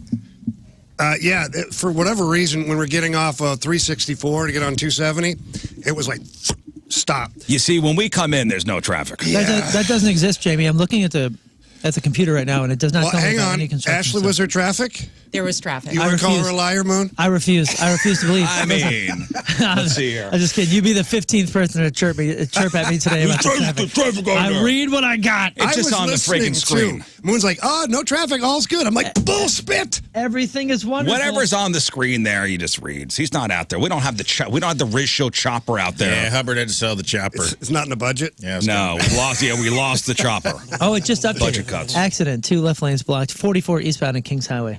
Although, you know what? We love traffic. And I'll tell you why. Because people are in their cars listening. Hello. Keep it up. We love traffic. How you guys doing? We're good. We're good. Jamie and I tonight, Hot Shots on Lindbergh. Going to watch some Thursday Night Football together. Yeah. How you feeling this week, buddy? You still licking your wounds? Yeah, He cost terrible. us. What an idiot. So not only did I do terribly for the Riz Show Fastlane Pick'em Challenge, My Spread Zone gambling podcast, I went 0 for 7 on my picks. 0 for 7. That's hard to do. Like, even by accident, you should have 1. 0 for 7. It was bad. It's almost harder than picking all right. And, yeah, you have to try to get all of them wrong. Yeah. Yeah, you usually stumble into 1 correct. 0. Like 0. Especially in the beginning of a season, too. Dude. You know? What a I mean, I got no excuse. And my co-hosts, Tim McKernan and Anthony Stalter, they're so nice, and they're like, hey, you get him next time, pal. I mean, they're really trying to lift That's me up. almost worse, though. That's almost when you know they're like, it's sympathy. Yeah. Like, I'd rather get, like, razzed at that point. Like, yeah, give it to me now. I went over, because when you're just like, oh, it's okay, buddy. You'll do good next week. It's like I'm a big baby. Yeah. Especially considering Patronizing. Stalter is a competitor in our thing. Is when your competitor, meets you in the middle of the field and goes, "You'll get him next time, buddy." Like, what a terrible. But they might as well have hard out tussled here my today. hair. Like, they'll tussle. All right, you'll be all right, pal. And I know they're talking mad crap about me after the show. In the hallway. Listen, I know. It's fine, and I deserve it. What happens in the office when the door is closed, you know how that happens. What happens in the office stays in the office. I know it was one of those Anthony Stalter to Jamie Rivers. Dude, can you believe Riz sucks that bad at making picks? 0, correct? Good thing he's not on If our you were team. good at it, they would have given you the business. Like, if it was like an anomaly, they'd have been like, they'd have razzed you, like Jamie said. The fact that they were supportive is like, you're like a Make-A-Wish kid. They're just like, no, Timmy, you kicked it in the wrong goal, but you kicked it hard. You know what else? It was Your us. goalie should have had it. It was us watching Corey Feldman open up for Limp Bizkit, going, "Hey, you're brave for getting up there, Yeah, pal. right. Good job, buddy. So brave. Good job. You can play. great. You can play your instrument. Very good." Ashley, do you get sucked into any of these fantasy leagues? Being So it's funny you actually bring this up because I heard about your epic fail. You did? I mean, how? And I actually Did he tell you? No, I was listening. And Sam, like, is this in the newspaper? text Jamie and I said, "Man, that's rough." Yeah, it's That's embarrassing. rough. I said, I think I could have done better. You probably could have. I don't watch football, Riz. You could have had a chicken. you just learned. Just make like you ever see like the peck the chicken answers? pecking the Or answers? the dog who bounces the ball into Right. the trash can. They would have done better. I played chicken poop bingo in Austin, where they just put a chicken on a bingo card and let it crap on a square. Could have done It better. would. It would have done better. Would have done better than you. Okay, we get it. We get it. So I did. tonight, You nowhere to tried go real but up. hard, though, Riz. Hey, nowhere to go but up, bud. that's right. That's right. You literally I can't cannot get do worse. any worse. So good for you. But I do have the Seahawks this evening. Yeah, same. I do have the Seahawks this evening. And I implore all of you listening to come down to the Hot Shots in Limburg and come root watch for a the little Cardinals. football. Go Come Cardinals. watch You a got little football Cardinals with tonight, Jamie and me. Cardinals, man. You're putting your faith in Kyler Murray and Marvin Harrison Jr., who I think played the game last Sunday without hands. They had a rough yes. week, but they're home, and I think Murray has a good night tonight. All right. Okay, well, we'll see. Again, come down to the Hot Shots in Limburg and hang out with Jamie and I starting at 6:30. Out there with Bud Light. And Ashley, you got a lot going on in your life now. I do, yeah. Are you working? So Ashley here's a chiropractor. Yes. Okay. One of the best in the biz. Hey. And you thanks, Riz. taught at Logan, right? I did. I spent 13 years in chiropractic education at Logan and just starting new chapters right now. And Logan is where they, Logan, is it Logan University? Yes, It's where they teach people to be chiropractors, and you were the teacher. I was. And now you're off doing your own thing. I am. Mhm. So tell us what you're doing now. Well, I'm doing a couple of different things. Lots of life changes, exciting chapters. But I'm working at the Ozzie Smith Center. It's over at Clarkson and My Baxter best friend. in Chesterfield. Ozzie Yeah, is Rafe's best friend, quite- Ozzie. He's quite possibly one of the coolest dudes I've ever He's met. as advertised. And for sure. he actually is. He's in the office every week. He just comes in, Really? sits around, talks to the patients. Yeah, It's not just a name on the. It's It's not not- just a name on the marquee. He polishes up his gold gloves. he does. We have all of his gold gloves right at Does the he really entryway. come in? Yeah, he does. He has does. an office in the back. He's It's very Imagine present. You're in the middle of getting your coccyx adjusted, and Ozzie Smith walks in to hold your hand. Like, what a place. I got an L5 issue. I got a bulging disc on my L5, and Ozzie Smith's there. truth. Make everything feel better. Yeah. Truth. Yeah. So our office is a multidisciplinary medical office. So we focus on non-surgical pain management. So this is PRP injections, which stands for platelet-rich plasma. And these injections help with any kind of injuries that are just not responding to conservative care. And being a chiropractor, conservative care is my bread and butter. Right. That's where I start. That's my in. Kind of work on the body and help the body heal on its own. But sometimes the body needs a little bit of help. Yeah. But we don't always want to jump straight to surgery, right? No. So No, surgery is what we don't want. it's last-ditch effort. And I am a firm believer that there's a time and a place and a need for every area of medicine. It wouldn't exist if it wasn't needed. But let's start from the bottom. Let's start from the foundation and work up from there. So what PRP does is it goes in and it uses these cells to help stimulate healing, especially of a lot of soft tissue injuries. Jamie was actually in the office and got his first PRP injections last week. I doubled down. I said, give me one on the knee and one on the shoulder. Yeah. You do look better. Awesome. Yeah. Thank you. You look a lot better. Your skin is clearer. You're glowing. Thank you. It's nothing to do with it. No, thank you. but okay. Yeah, I appreciate that. You're glowing. But it goes in there and think of these injuries as like, this is a building that's had hail damage. Wait, so what's in it? So it's every year. platelet-rich plasma. Platelet-rich Yeah. plasma. And where are we getting this? So from? we're drawing Where are we harvesting it from? You just draw out your own blood, spin out the platelets, and then re-inject them back in. Yeah, it's like And- blood doping. Yeah. No, I'm just kidding. It is. I mean, it's funny because they took my blood and then they put it in this machine for 15, 20 minutes. Oh, like and a centrifuge? Yeah. And then they Spins it out. come in and then they use your own blood. So it's nothing foreign going into your body Right. at all. And then, they do the injection, which was pain-free. For me, I didn't feel anything. And it took me a couple of days, and then things start to feel better. Huh. Yeah, this shoulder's usually awful. Like I have a hard time even sleeping on this side of my body. Yeah. And now I haven't felt anything for... And this is different than like stem cell treatments, right? This is a totally different. This is PRP. Okay. Yeah. So just kind of gives you that extra boost, and for any kind of rotator cuff injuries, knee injuries. What about back problems? Yeah, we do epidural and facet injections too. Okay, and I've seen that. I had a cortisone shot in my back. Yeah.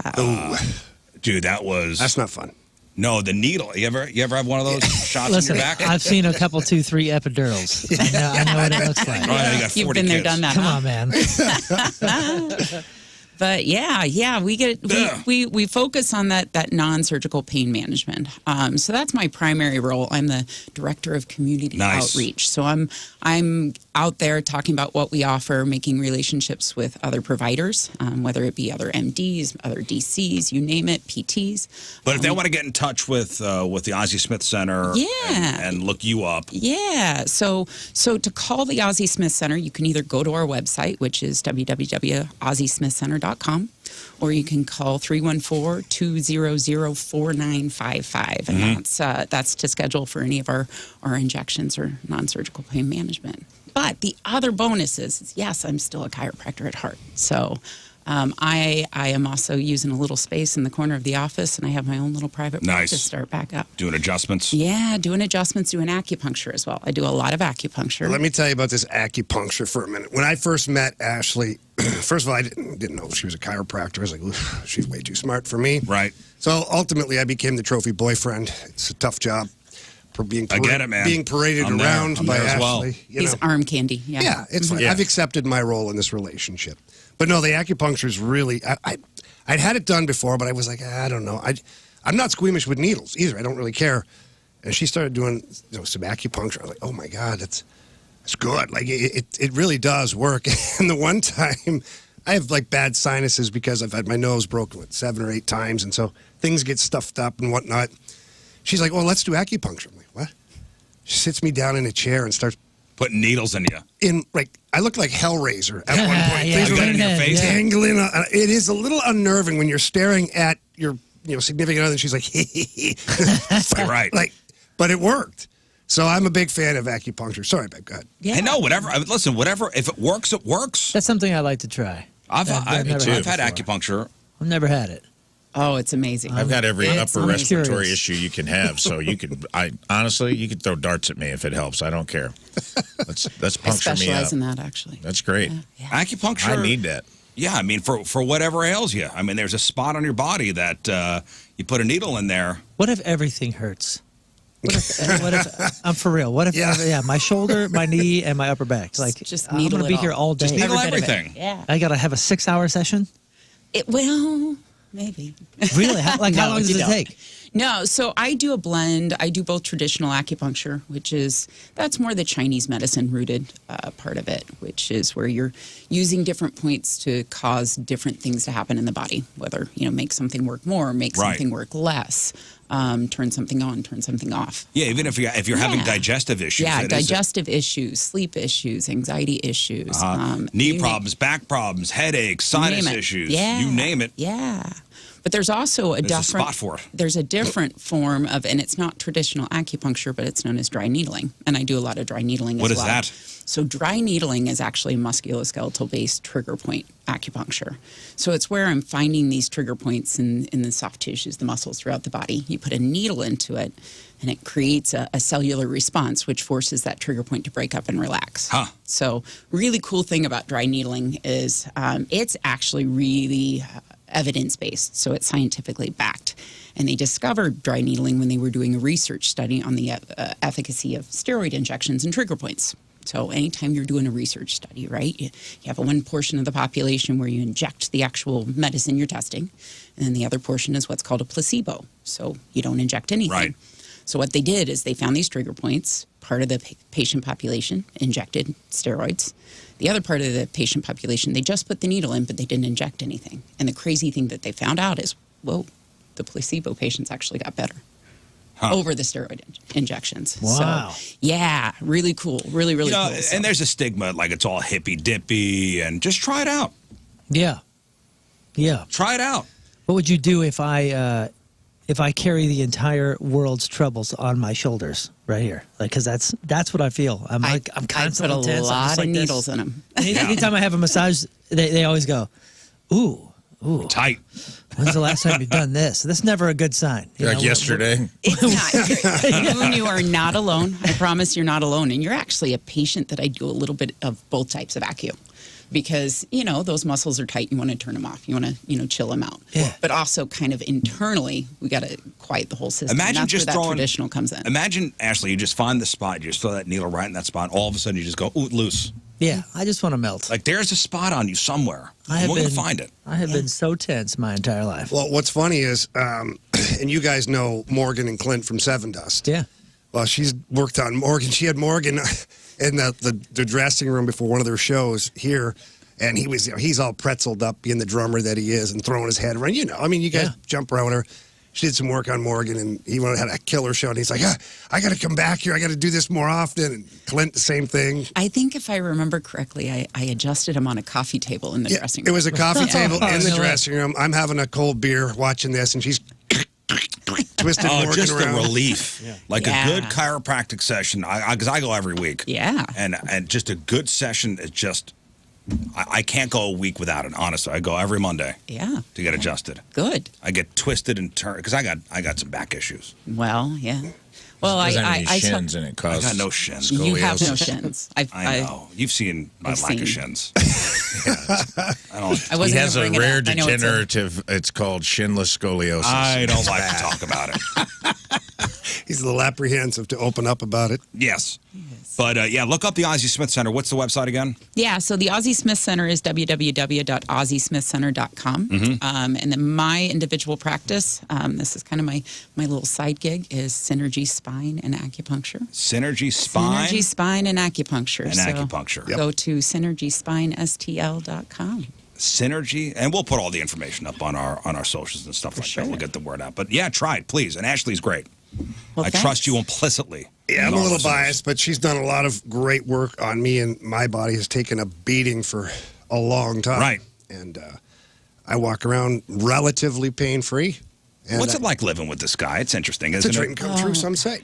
I get a lot of condolences. Yeah.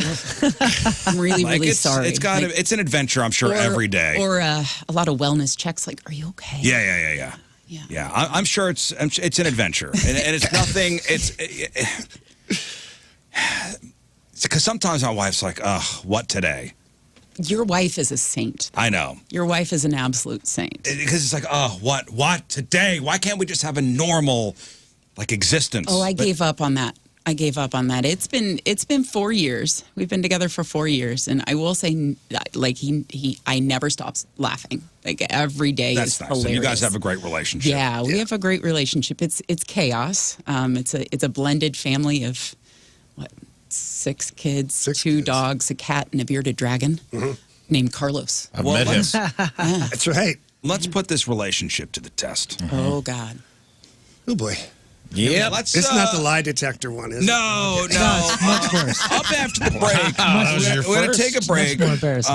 We're going to do the newlywed game, even though you guys are living in sin and not actually married. It's fine.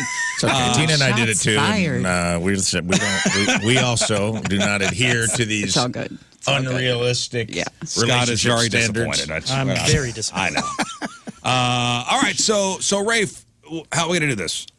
Well, here's what we're going to do. And I didn't tell James about this before he came in, but we're going to do 12 questions. Oh, boy. And for each, we're going to let callers call in. You can guess how many you think they will get right and match Out of on. 12. Out of 12, and how many they will get. And if whoever's closest wins tickets. Right, we've got, let me see, Everclear tickets, we've got Ludo tickets, we've got Ballpark Village Halloween party tickets, and we got Revivalist tickets. That's right. Closest without going over? Closest without going over. Okay. Price is right. Closest without Price is right going rules, as over. always. We'll win tickets. You can pick the same number as someone else. We'll Fine. give 2 tickets away if you want to do that. And for every missed question, no pressure, but Jamie Rivers has to take a shot in the ass from the airsoft gun. Yes. So for every missed question. every missed question. Acupuncture. And to be clear, Moon is the one shooting you, not me. So if you're angry about this, do not be mad at me. Be mad. Really? Which I means signed you're off getting on hit. it. Exactly So I what look want. at you, really? Because I is know a lot of it pressure. comes across your desk. Yeah, it's fine. Yeah, That's you fine. guys, can I ask Why a question? doesn't she get shot? Are you guys in the Because pick 'em? she's a can't. lovely lady. Right. And Are you we guys, like her. Are you guys doing the weekly shot for the loser in your Yeah. group? Oh, okay. Okay. I will tell you why, Jamie, because we like her. He did already say it this morning. I don't know how to take that that. I am Yeah, yeah. way Take it cooler however, than you. way cooler. All right, so out of 12, how many will you guys match? I'm going to get... Do you have any 12? guesses? Do you have any guesses, How Moon? screwy but are the questions? I'm going to get Yes. 6 shots. Get prepared. 6 shots ready. Well, how well do you feel like you know each other? Well, pretty well. Pretty well. Yeah, but Hey, listen, it let's depends do how well. random. Let's take a break. We'll put it to the test. Son of a 314-624-3833 or 618-398-3833. The newlywed game is next. All right, welcome back to the program. Ashley Vogt is here, Yes, sir. chiropractor to the stars, and she's here with her man, Jamie Rivers. Notice how I put... Stars, yeah. Well, no, I appreciate that. Chiropractor to the stars. Thank you, Riz. I put her name first. I'm the bigger deal. You are the bigger deal. And Jamie's ass is on the line. Not the first time. All right, today's contest is sponsored by... Car Star, your auto body repair experts. Hail damage, see them at carstar.com. Well, I should play the proper music here. That's right, we are playing the newlywed game. Even though they're not really married, but that's fine. Keep mentioning that, Chris. What, You're married in my did heart. Yeah, you know what you're doing. You know what you're doing right now. I'm not doing anything. I see what you're doing. All right, so Rafe's got don't like it. 12 questions. I don't like it. Ashley and Jamie will write down their answers, and out of 12, how many will they match? For every question they don't match, Jamie gets shot in the ass with an airsoft gun. You guys on the phone, out of 12, how many will they get correct? Closest without going over will get their choice of prizes. Everclear tickets, Ludo tickets, Ride or Die Halloween party tickets, and Revivalist tickets. So let's go to the phones. Ray, hello. What's up, my friends? How we doing? Happy birthday, Riz. Thanks, buddy. All right, Ray, how many out of 12? I say 8. 8. Confident. Ray. Nice. Hang I on. like it, Ray. Chris, how many? I'll do 7. 7. Okay. JJ, how many? I'm going to do 8 as well. 8 as well. Okay. Paul, how many? 6. 6. Ouch. Come on, Paul. Nick, how many? I'm going to go with 10. 10. Yes. And finally, Melissa, how many? Let's go with 10 as well, Riz. 10 as well. Nobody chose 1, huh? Just to be safe. There's a lot of confidence going on. A lot of confidence. All right. I hope the tenors win it. Melissa, Yeah, I me hope you too. win. All right, Rafe. Okay. Should I play ominous music? Like, should I do? I feel like there should be some kind of dramatic background music, a little bit. Like my ass is on the line music. Don't be looking at each Oh, wow, other's that's either. intense. That's intense. That's Yeah, intense. don't watch each other right. I want to put up Well, I'm a not going barrier. to cheat, guys. It doesn't mean that much to me. Come on now. We got to put up a barrier. Well, that can't make should. Don't cheat. All right, don't look. No cheating. No lookies. I'm going to start you with an But I easy like one. gazing into her beautiful blue eyes. Yeah. Oh, my gosh. Here we go. Wow.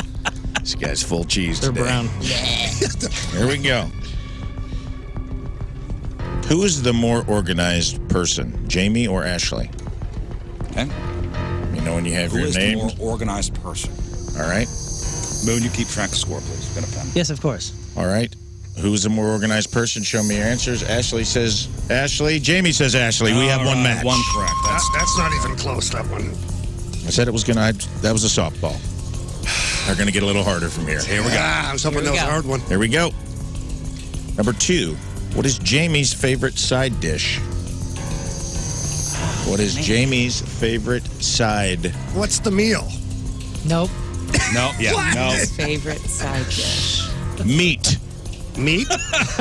Just meat. I like meat with a side of meat. Meat with meat. Oh, God. What is Jamie's favorite side dish? Jamie has put an answer down. Ashley is writing an answer down. All right. Look at the faces. What these is two are Jamie's making. favorite side dish? Jamie said potatoes, and Ashley said mashed potatoes. Wow, count it. I'm Count gonna it. give it to him. Count it. Yeah, you gotta accept that. I It's a almost wrote form of green potato. beans. I almost wrote green beans. Oh, that's too bad you. That's too bad that you got it Yeah. right. That's too bad. It's too bad you almost got it right twice. We get it. All right, number 3. What room in the house does Jamie love the most? What room in the house does Jamie love the most? It has to be in the house. I mean, In the house. take the Yeah. question however you want. Yeah. Okay. Stop trying to drop hints over on the other side, too. Yeah, you stop Just that. write something down, lady. No talkie. I'm already upset that you're 2 for 2. What room does Jamie love the most? You got it? Mm-hmm. All right. Ashley said living room. Jamie said living room. Dang, yeah. I thought bathroom for Yeah. sure. I mean, I thought Bathroom. Riz gets on Jamie his seems tippy like a toes, toilet looks guy. Oh yeah, I was so disappointed. I What the know. hell is wrong with you? All right, we're 3 for 3. Let's go to question number 4. Who does the most chores around the house? Who does the most chores around the house? These were quick answers. Very quick answers. Very quick. Ashley says Ashley. Ashley. Jamie says Ashley. Wise choice. 4 for 4.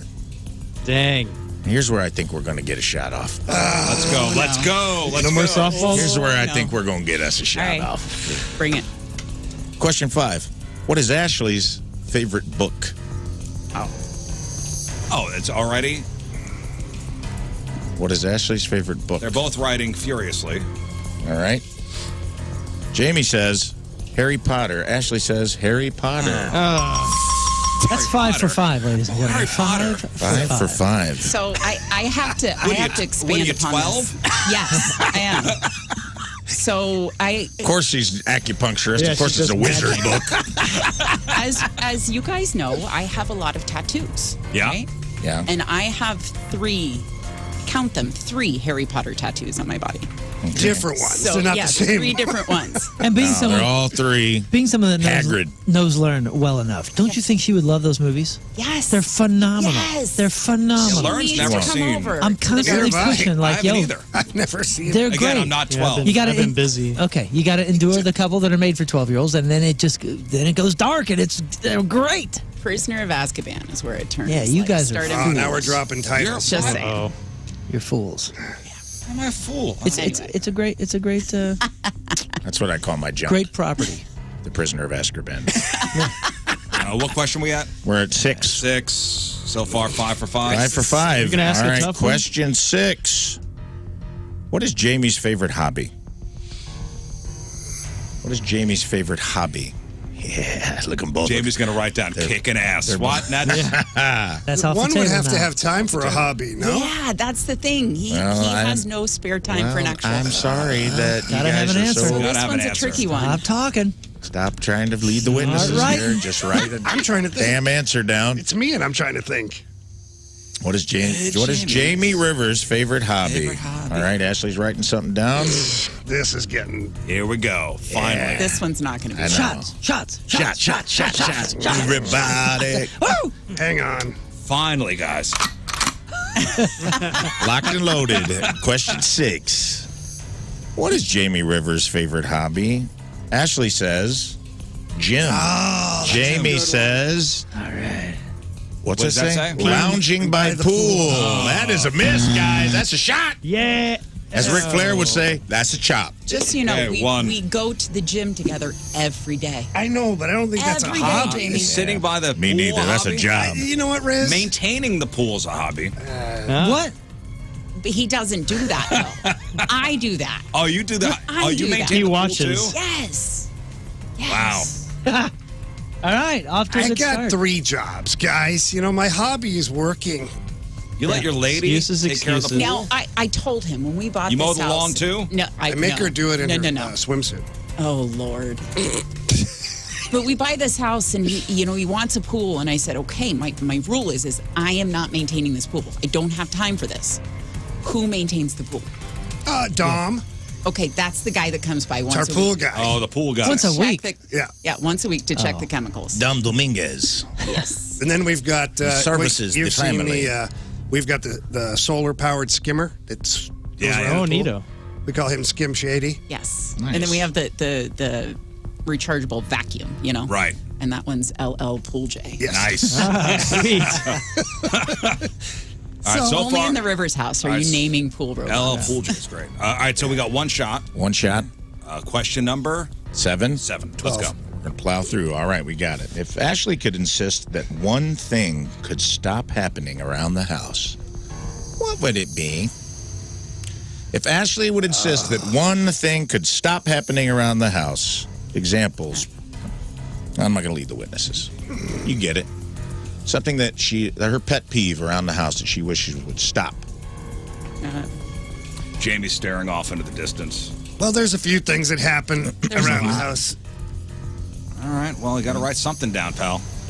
If Ashley could insist that one getting the thing pal stopped treatment. happening around the house, what would it be? Oh, she wrote a lot. Oh, he knows this one. He knows this one. If he misses 'cause I'm it, gonna go call on he him deserves first. the shot he gets. Stop it. Jamie's got his eyes shut. Jamie got it? I have. All right, if Ashley could insist on one thing to stop happening around the Rivers compound, Rivers Edge, what would it be? Leaving the lights on. Leaving the lights on. And Ashley said, leaving the toilet paper roll empty. Oh, dude, you do that? No! You deserve a shot No, for the that. kids Everyone do in it. the house but me does it.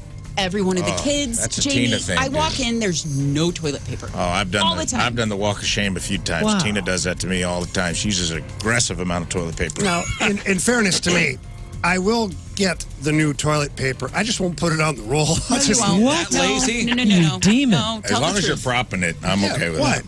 I have Tell somebody the in my truth. house that Do sits it not. on top of the roll, like so on top of the empty Yes. roll. All the time. All the Yeah. kids. Like there's the empty tube, and then somebody will sit it on top of That's the so empty you tube. know I did it. That's so you know I had the thoughtfulness to do it. I'm like, yeah, I put this here for you. What? That's why people do it. Oh, I know you like doing it. What does that mean? Dealer's choice on over-under, which over is the only answer. Over is the only answer. All right. Question 8. Question 8. What is Jamie's most treasured possession? What is Jamie Rivers' most treasured possession?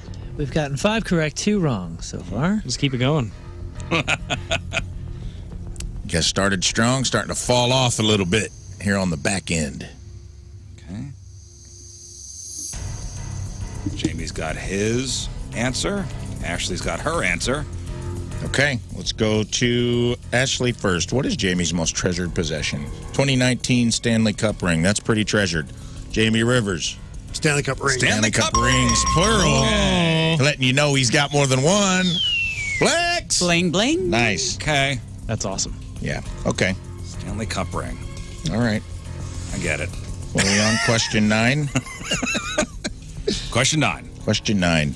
Jamie Rivers, when was the last time you bought Ashley flowers? Ooh. When was the last time you got flowers, Ashley?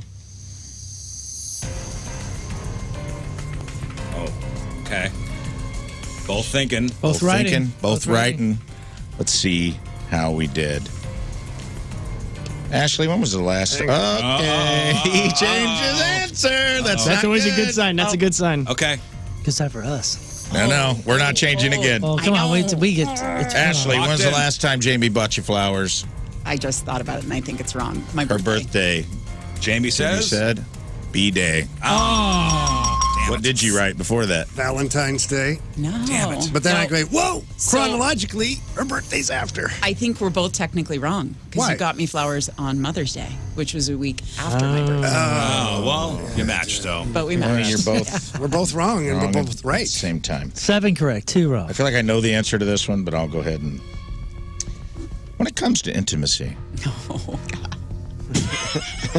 Making whoopee. when it comes to making whoopee around the Rivers compound, who usually makes the first move? Both.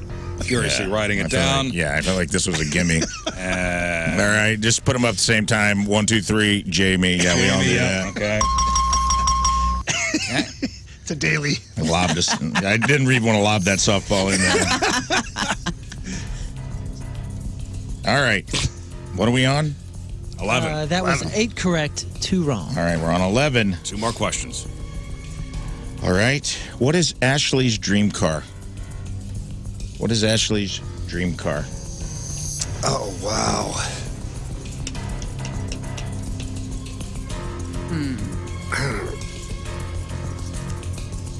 Ashley's dream car. Ashley's dream car. This one's hard. Yeah. Well, we're going to need an answer. Oh, gosh. I don't know. Ashley's dream car. This is All not- right, we got an answer. I'll go to Jamie first while she finishes. What did you say Ashley's dream car would be? Jamie Rivers said I said she's driving it, her Tahoe. Tahoe. And you Ashley wrote down? said Infinity SUV. That is not the same car. 3 shots. Sorry. Apparently, Really? I told you, my favorite car I've ever That you had. was- owned, but then now you're like, oh, I love my Tahoe. It's so awesome. wow, is that how she talks? Apparently, she's not driving her dream car. I love Do my better. Tahoe. Oh, we're getting rid of that thing now. Oh, no, we're not. Oh, no, we're not, are we? Okay. And the final question. The final question. Ooh, I got 2 here. They're both No. good. Easy one, please. Okay, let's do this. Where did your first kiss happen? Where did your first kiss happen? I know where it didn't happen. Where did your first kiss happen? What do you mean? Oh, this is a great one. And no saying on the mouth. Yeah, I that's was what going I to say, yeah, no. That's what I thought she meant by didn't happen. I was like, what? Whoa. No. All right. Final Ashley, question. where did your first Here kiss we happen? go for a 4th shot. Your possibly? My apartment. apartment. Jamie Rivers said Ashley's apartment. Where I was violated. Oh, somebody was a bit aggressive. 9 correct. So three shots coming your way. 9 correct. That means Ray and JJ. Ray, JJ. There you go. All right, we'll take a break. We'll come back, and Jamie's getting shot 3 times. Fantastic. Good job, guys. You did pretty good. You did good. I You did good. almost put my Tahoe on there. All right, Ashley and Jamie are here. They just completed the newlywed game, and you guys did pretty good. Not bad. Not You too guys did bad. good. That was a great showing. Out of 12, you got 9 correct, 9 matches, but that means you got 3 incorrect. That means Jamie is being shot 3 times with the airsoft gun. So if you would, please, up against the wall. Tell us how Honey, that makes you feel, sorry, Jamie. babe. I'm happy to do this for us. Okay. I'd rather do it than have you do I'm it. happy you're And Ashley, doing you it, not asked to the me. question earlier, how come she doesn't get shots? Don't try to be chivalrous now. That was all fair, okay? Hey, while Jamie's ready to receive or getting ready to receive the punishment. One more time, Ashley, plug the Ozzie Smith Center and your Synergy Chiropractic. Yeah. So for non-surgical pain management, so PRP, epidural, and facet injections, go to OzzieSmithCenter.com or call 314-200-4955. Or for the best chiropractor in the land, yours truly, SynergySpineSTL.com. SynergySpineSTL.com. Is chiropractic even a word? No. I may have just made that. Chiropractics. Yo, look at the butt on this guy, man. He's got a jungle run, dude. So nice. And he's wearing these And you got pants that are thin like pants. those are like the pants I that are feel like dress pants, but also you could go to the gym in. You know what I mean? Like which are thin and flexible. Are those Lululemons? I feel He like didn't want to use English. He just shook his head. Nothing but the best, huh? I feel like we should let Ashley take one of these. Yeah, probably. Yeah. I don't know if you trust my aim, guys. Yeah, that's the reason I want to do it. I know. Oh, man, not even no warning or nothing. Okay. Dude. want, tough guy? All right. I actually saw your pants go up your crack that hit so hard. Number 2. Alternate. Just pull the damn trigger. 3, 2, 1. Oh, There's man. two. Same spot. No. Different cheek. Ashley, you want to try? Oh, God. You let her try. Let her take a shot. Let her take a Just shot. look right down the barrel. I'm getting this in the shoulder blades. Hey, this is the line. I know you want to hurt him, but stay behind that line. All right. So is kneeling the better? Whatever you wanna do. I However you prefer think to it's kneel, gonna work. but you know, I was trained. This is going to be. Oh my goodness. Oh my goodness. Oh, man. Shot him in the back. Shot him in the back. Don't point that at me. Oh, my God. Shot him in the back. Shot him in the back. Oh my goodness. Way to go. Nice. Now he's got to go to the chiropractor. Nice. Security. Good job. Job security. I told you not to trust my aim. You're going to need acupuncture, dude. Oh, so good, dude. Really? Excellent. Oh my gosh. Yeah, that was great. I'm not laughing at you. I'm laughing Hey, man, with you be you. thinking. See that. Look at that. Next. Actually, come in on Monday and do our shots for us. Right? Yeah. 'Cause I would love that. No, she's wild. No. Yeah, I don't know that that's a great idea. last week. Hey, I don't know that I that's tell a you good this, idea. Rivers will think about that toilet paper roll next time he's in there. Yes, he will. Well done, guys. Nice Well done. shot. Great showing. Brutal. Jamie, man. I'll see you tonight. Yes. Hot Shots Yes. on Lindbergh Looking starting forward at to it, buddy. 6:30. Ashley, you're man. amazing to put up with this guy. Yeah. I'll see you if you're acupuncture. You're welcome. Yes, acupuncture, please. coming up here We'll soon. take care of you. All right, we'll take one final break. We'll come back, wrap her up. All right. Well, a couple things to tell you about before we get out of here. A week from today, we will be at Scott Air Force Base for our annual Military Appreciation podcast taping. We'll be out there starting at 12:30 at the Exchange for service members, their families, and anyone currently on base. Join us for a special live podcast taping. Fastlane will be out there with us starting at 12:30. Scott Air Force Base at the Exchange, brought to you by Air Comfort Service Heating, Cooling, and Insulation. Also, get your tickets now for the Ballpark Village Ride or Die Halloween Party. Ticket prices go up on the 1st. It's going to be, and has always been, the party for Halloween weekend, hosted by us, featuring live music from Moon and the Teenage Dirtbags, costume contest, your chance to win up to $10,000 in cash and prizes, and a whole lot more. Get your tickets for the Ride or Die Halloween Party at Ballpark Village now at 1057thepoint.com. Brought to you by the Cobb Factory Haunted House in Old Monroe. All right, if you missed anything on today's show, make sure you check out the clip of the day brought to you by Michael's Flooring. Also, the podcast brought to you by Dobbs Tire and Auto Centers. And today's podcast is titled Killing Lloyd Wang. God, dude. All right, Moon, what else? October 4th, Valley Park Days, free show, huge. Fireworks, food, all the fun that Valley Park puts on. Teenage Dirtbags and Alabama Dirtbags are playing. Also, we'll be playing Ballpark Village, as you just mentioned, for the Ride or Die It's Halloween. the most fun you will ever have in Valley Park. On October 4th, yes, for sure. Then the night before Thanksgiving, we got Teenage Dirtbags doing Rage Against the Machine, a full Rage Against the Machine tribute, Teenage Rage, with My Posse in Effect, which is the best Beastie Boys tribute band on Earth. That's at the Pageant. That's going to be a huge show, night before Thanksgiving. Get tickets while they last. That's at thepageant.com or 1057thepoint.com. And then, of course, Punk Rock Christmas, December 13th. And please follow my band, Greek Fire, on socials as we take you through the kind of relaunch that we're doing over the next couple months. Just follow our socials at Greek Fire. King Scott. Yes, come out Saturday night to White Castle down in Fenton, and it's the easy White Castle to get to. But anyways, I'll be out there hanging out with the band, the Hives, and they may be working the drive-through. It might be a swell fun What do you time. mean the easy White Castle to get to? This is right off the highway. It's like it's the one right by Hot Shots, and yeah. Okay. And, right by the Cracker Barrel. Yeah. Okay. And big parking lot, so there's plenty of room. So come hang out and you get your chance to meet the Hives. Plus, Donnie Fandango will be there giving away all kinds of goodies. So come hang out there and follow me. I'm going to relaunch King Scott Rules today. So follow King Scott Rules to see all that. Nice. It's going to be exciting. All right. Thank you, Scott. Rafe. His microphone's Hello, off. I'm back. welcome. That's okay. That's my fault. A lot of things going on. That's okay, bud. We're at the end of it. Let's land the plane. I have no notes, so you didn't even need to turn it on. Go see King Scott at White Castle. Follow Moon and his band, and if you're in Salem, get cursed by Lern. Okay, well, that's it for us. All right, we leave you. Thank you. All right, come see Jamie Rivers tonight. Hot Shots on Lindbergh starting at 6:30. We leave you with a selection from our Team Restaurant of the Day, brought to you by Hot Shots from Baldwin, Missouri. Andrea Treadway is our team.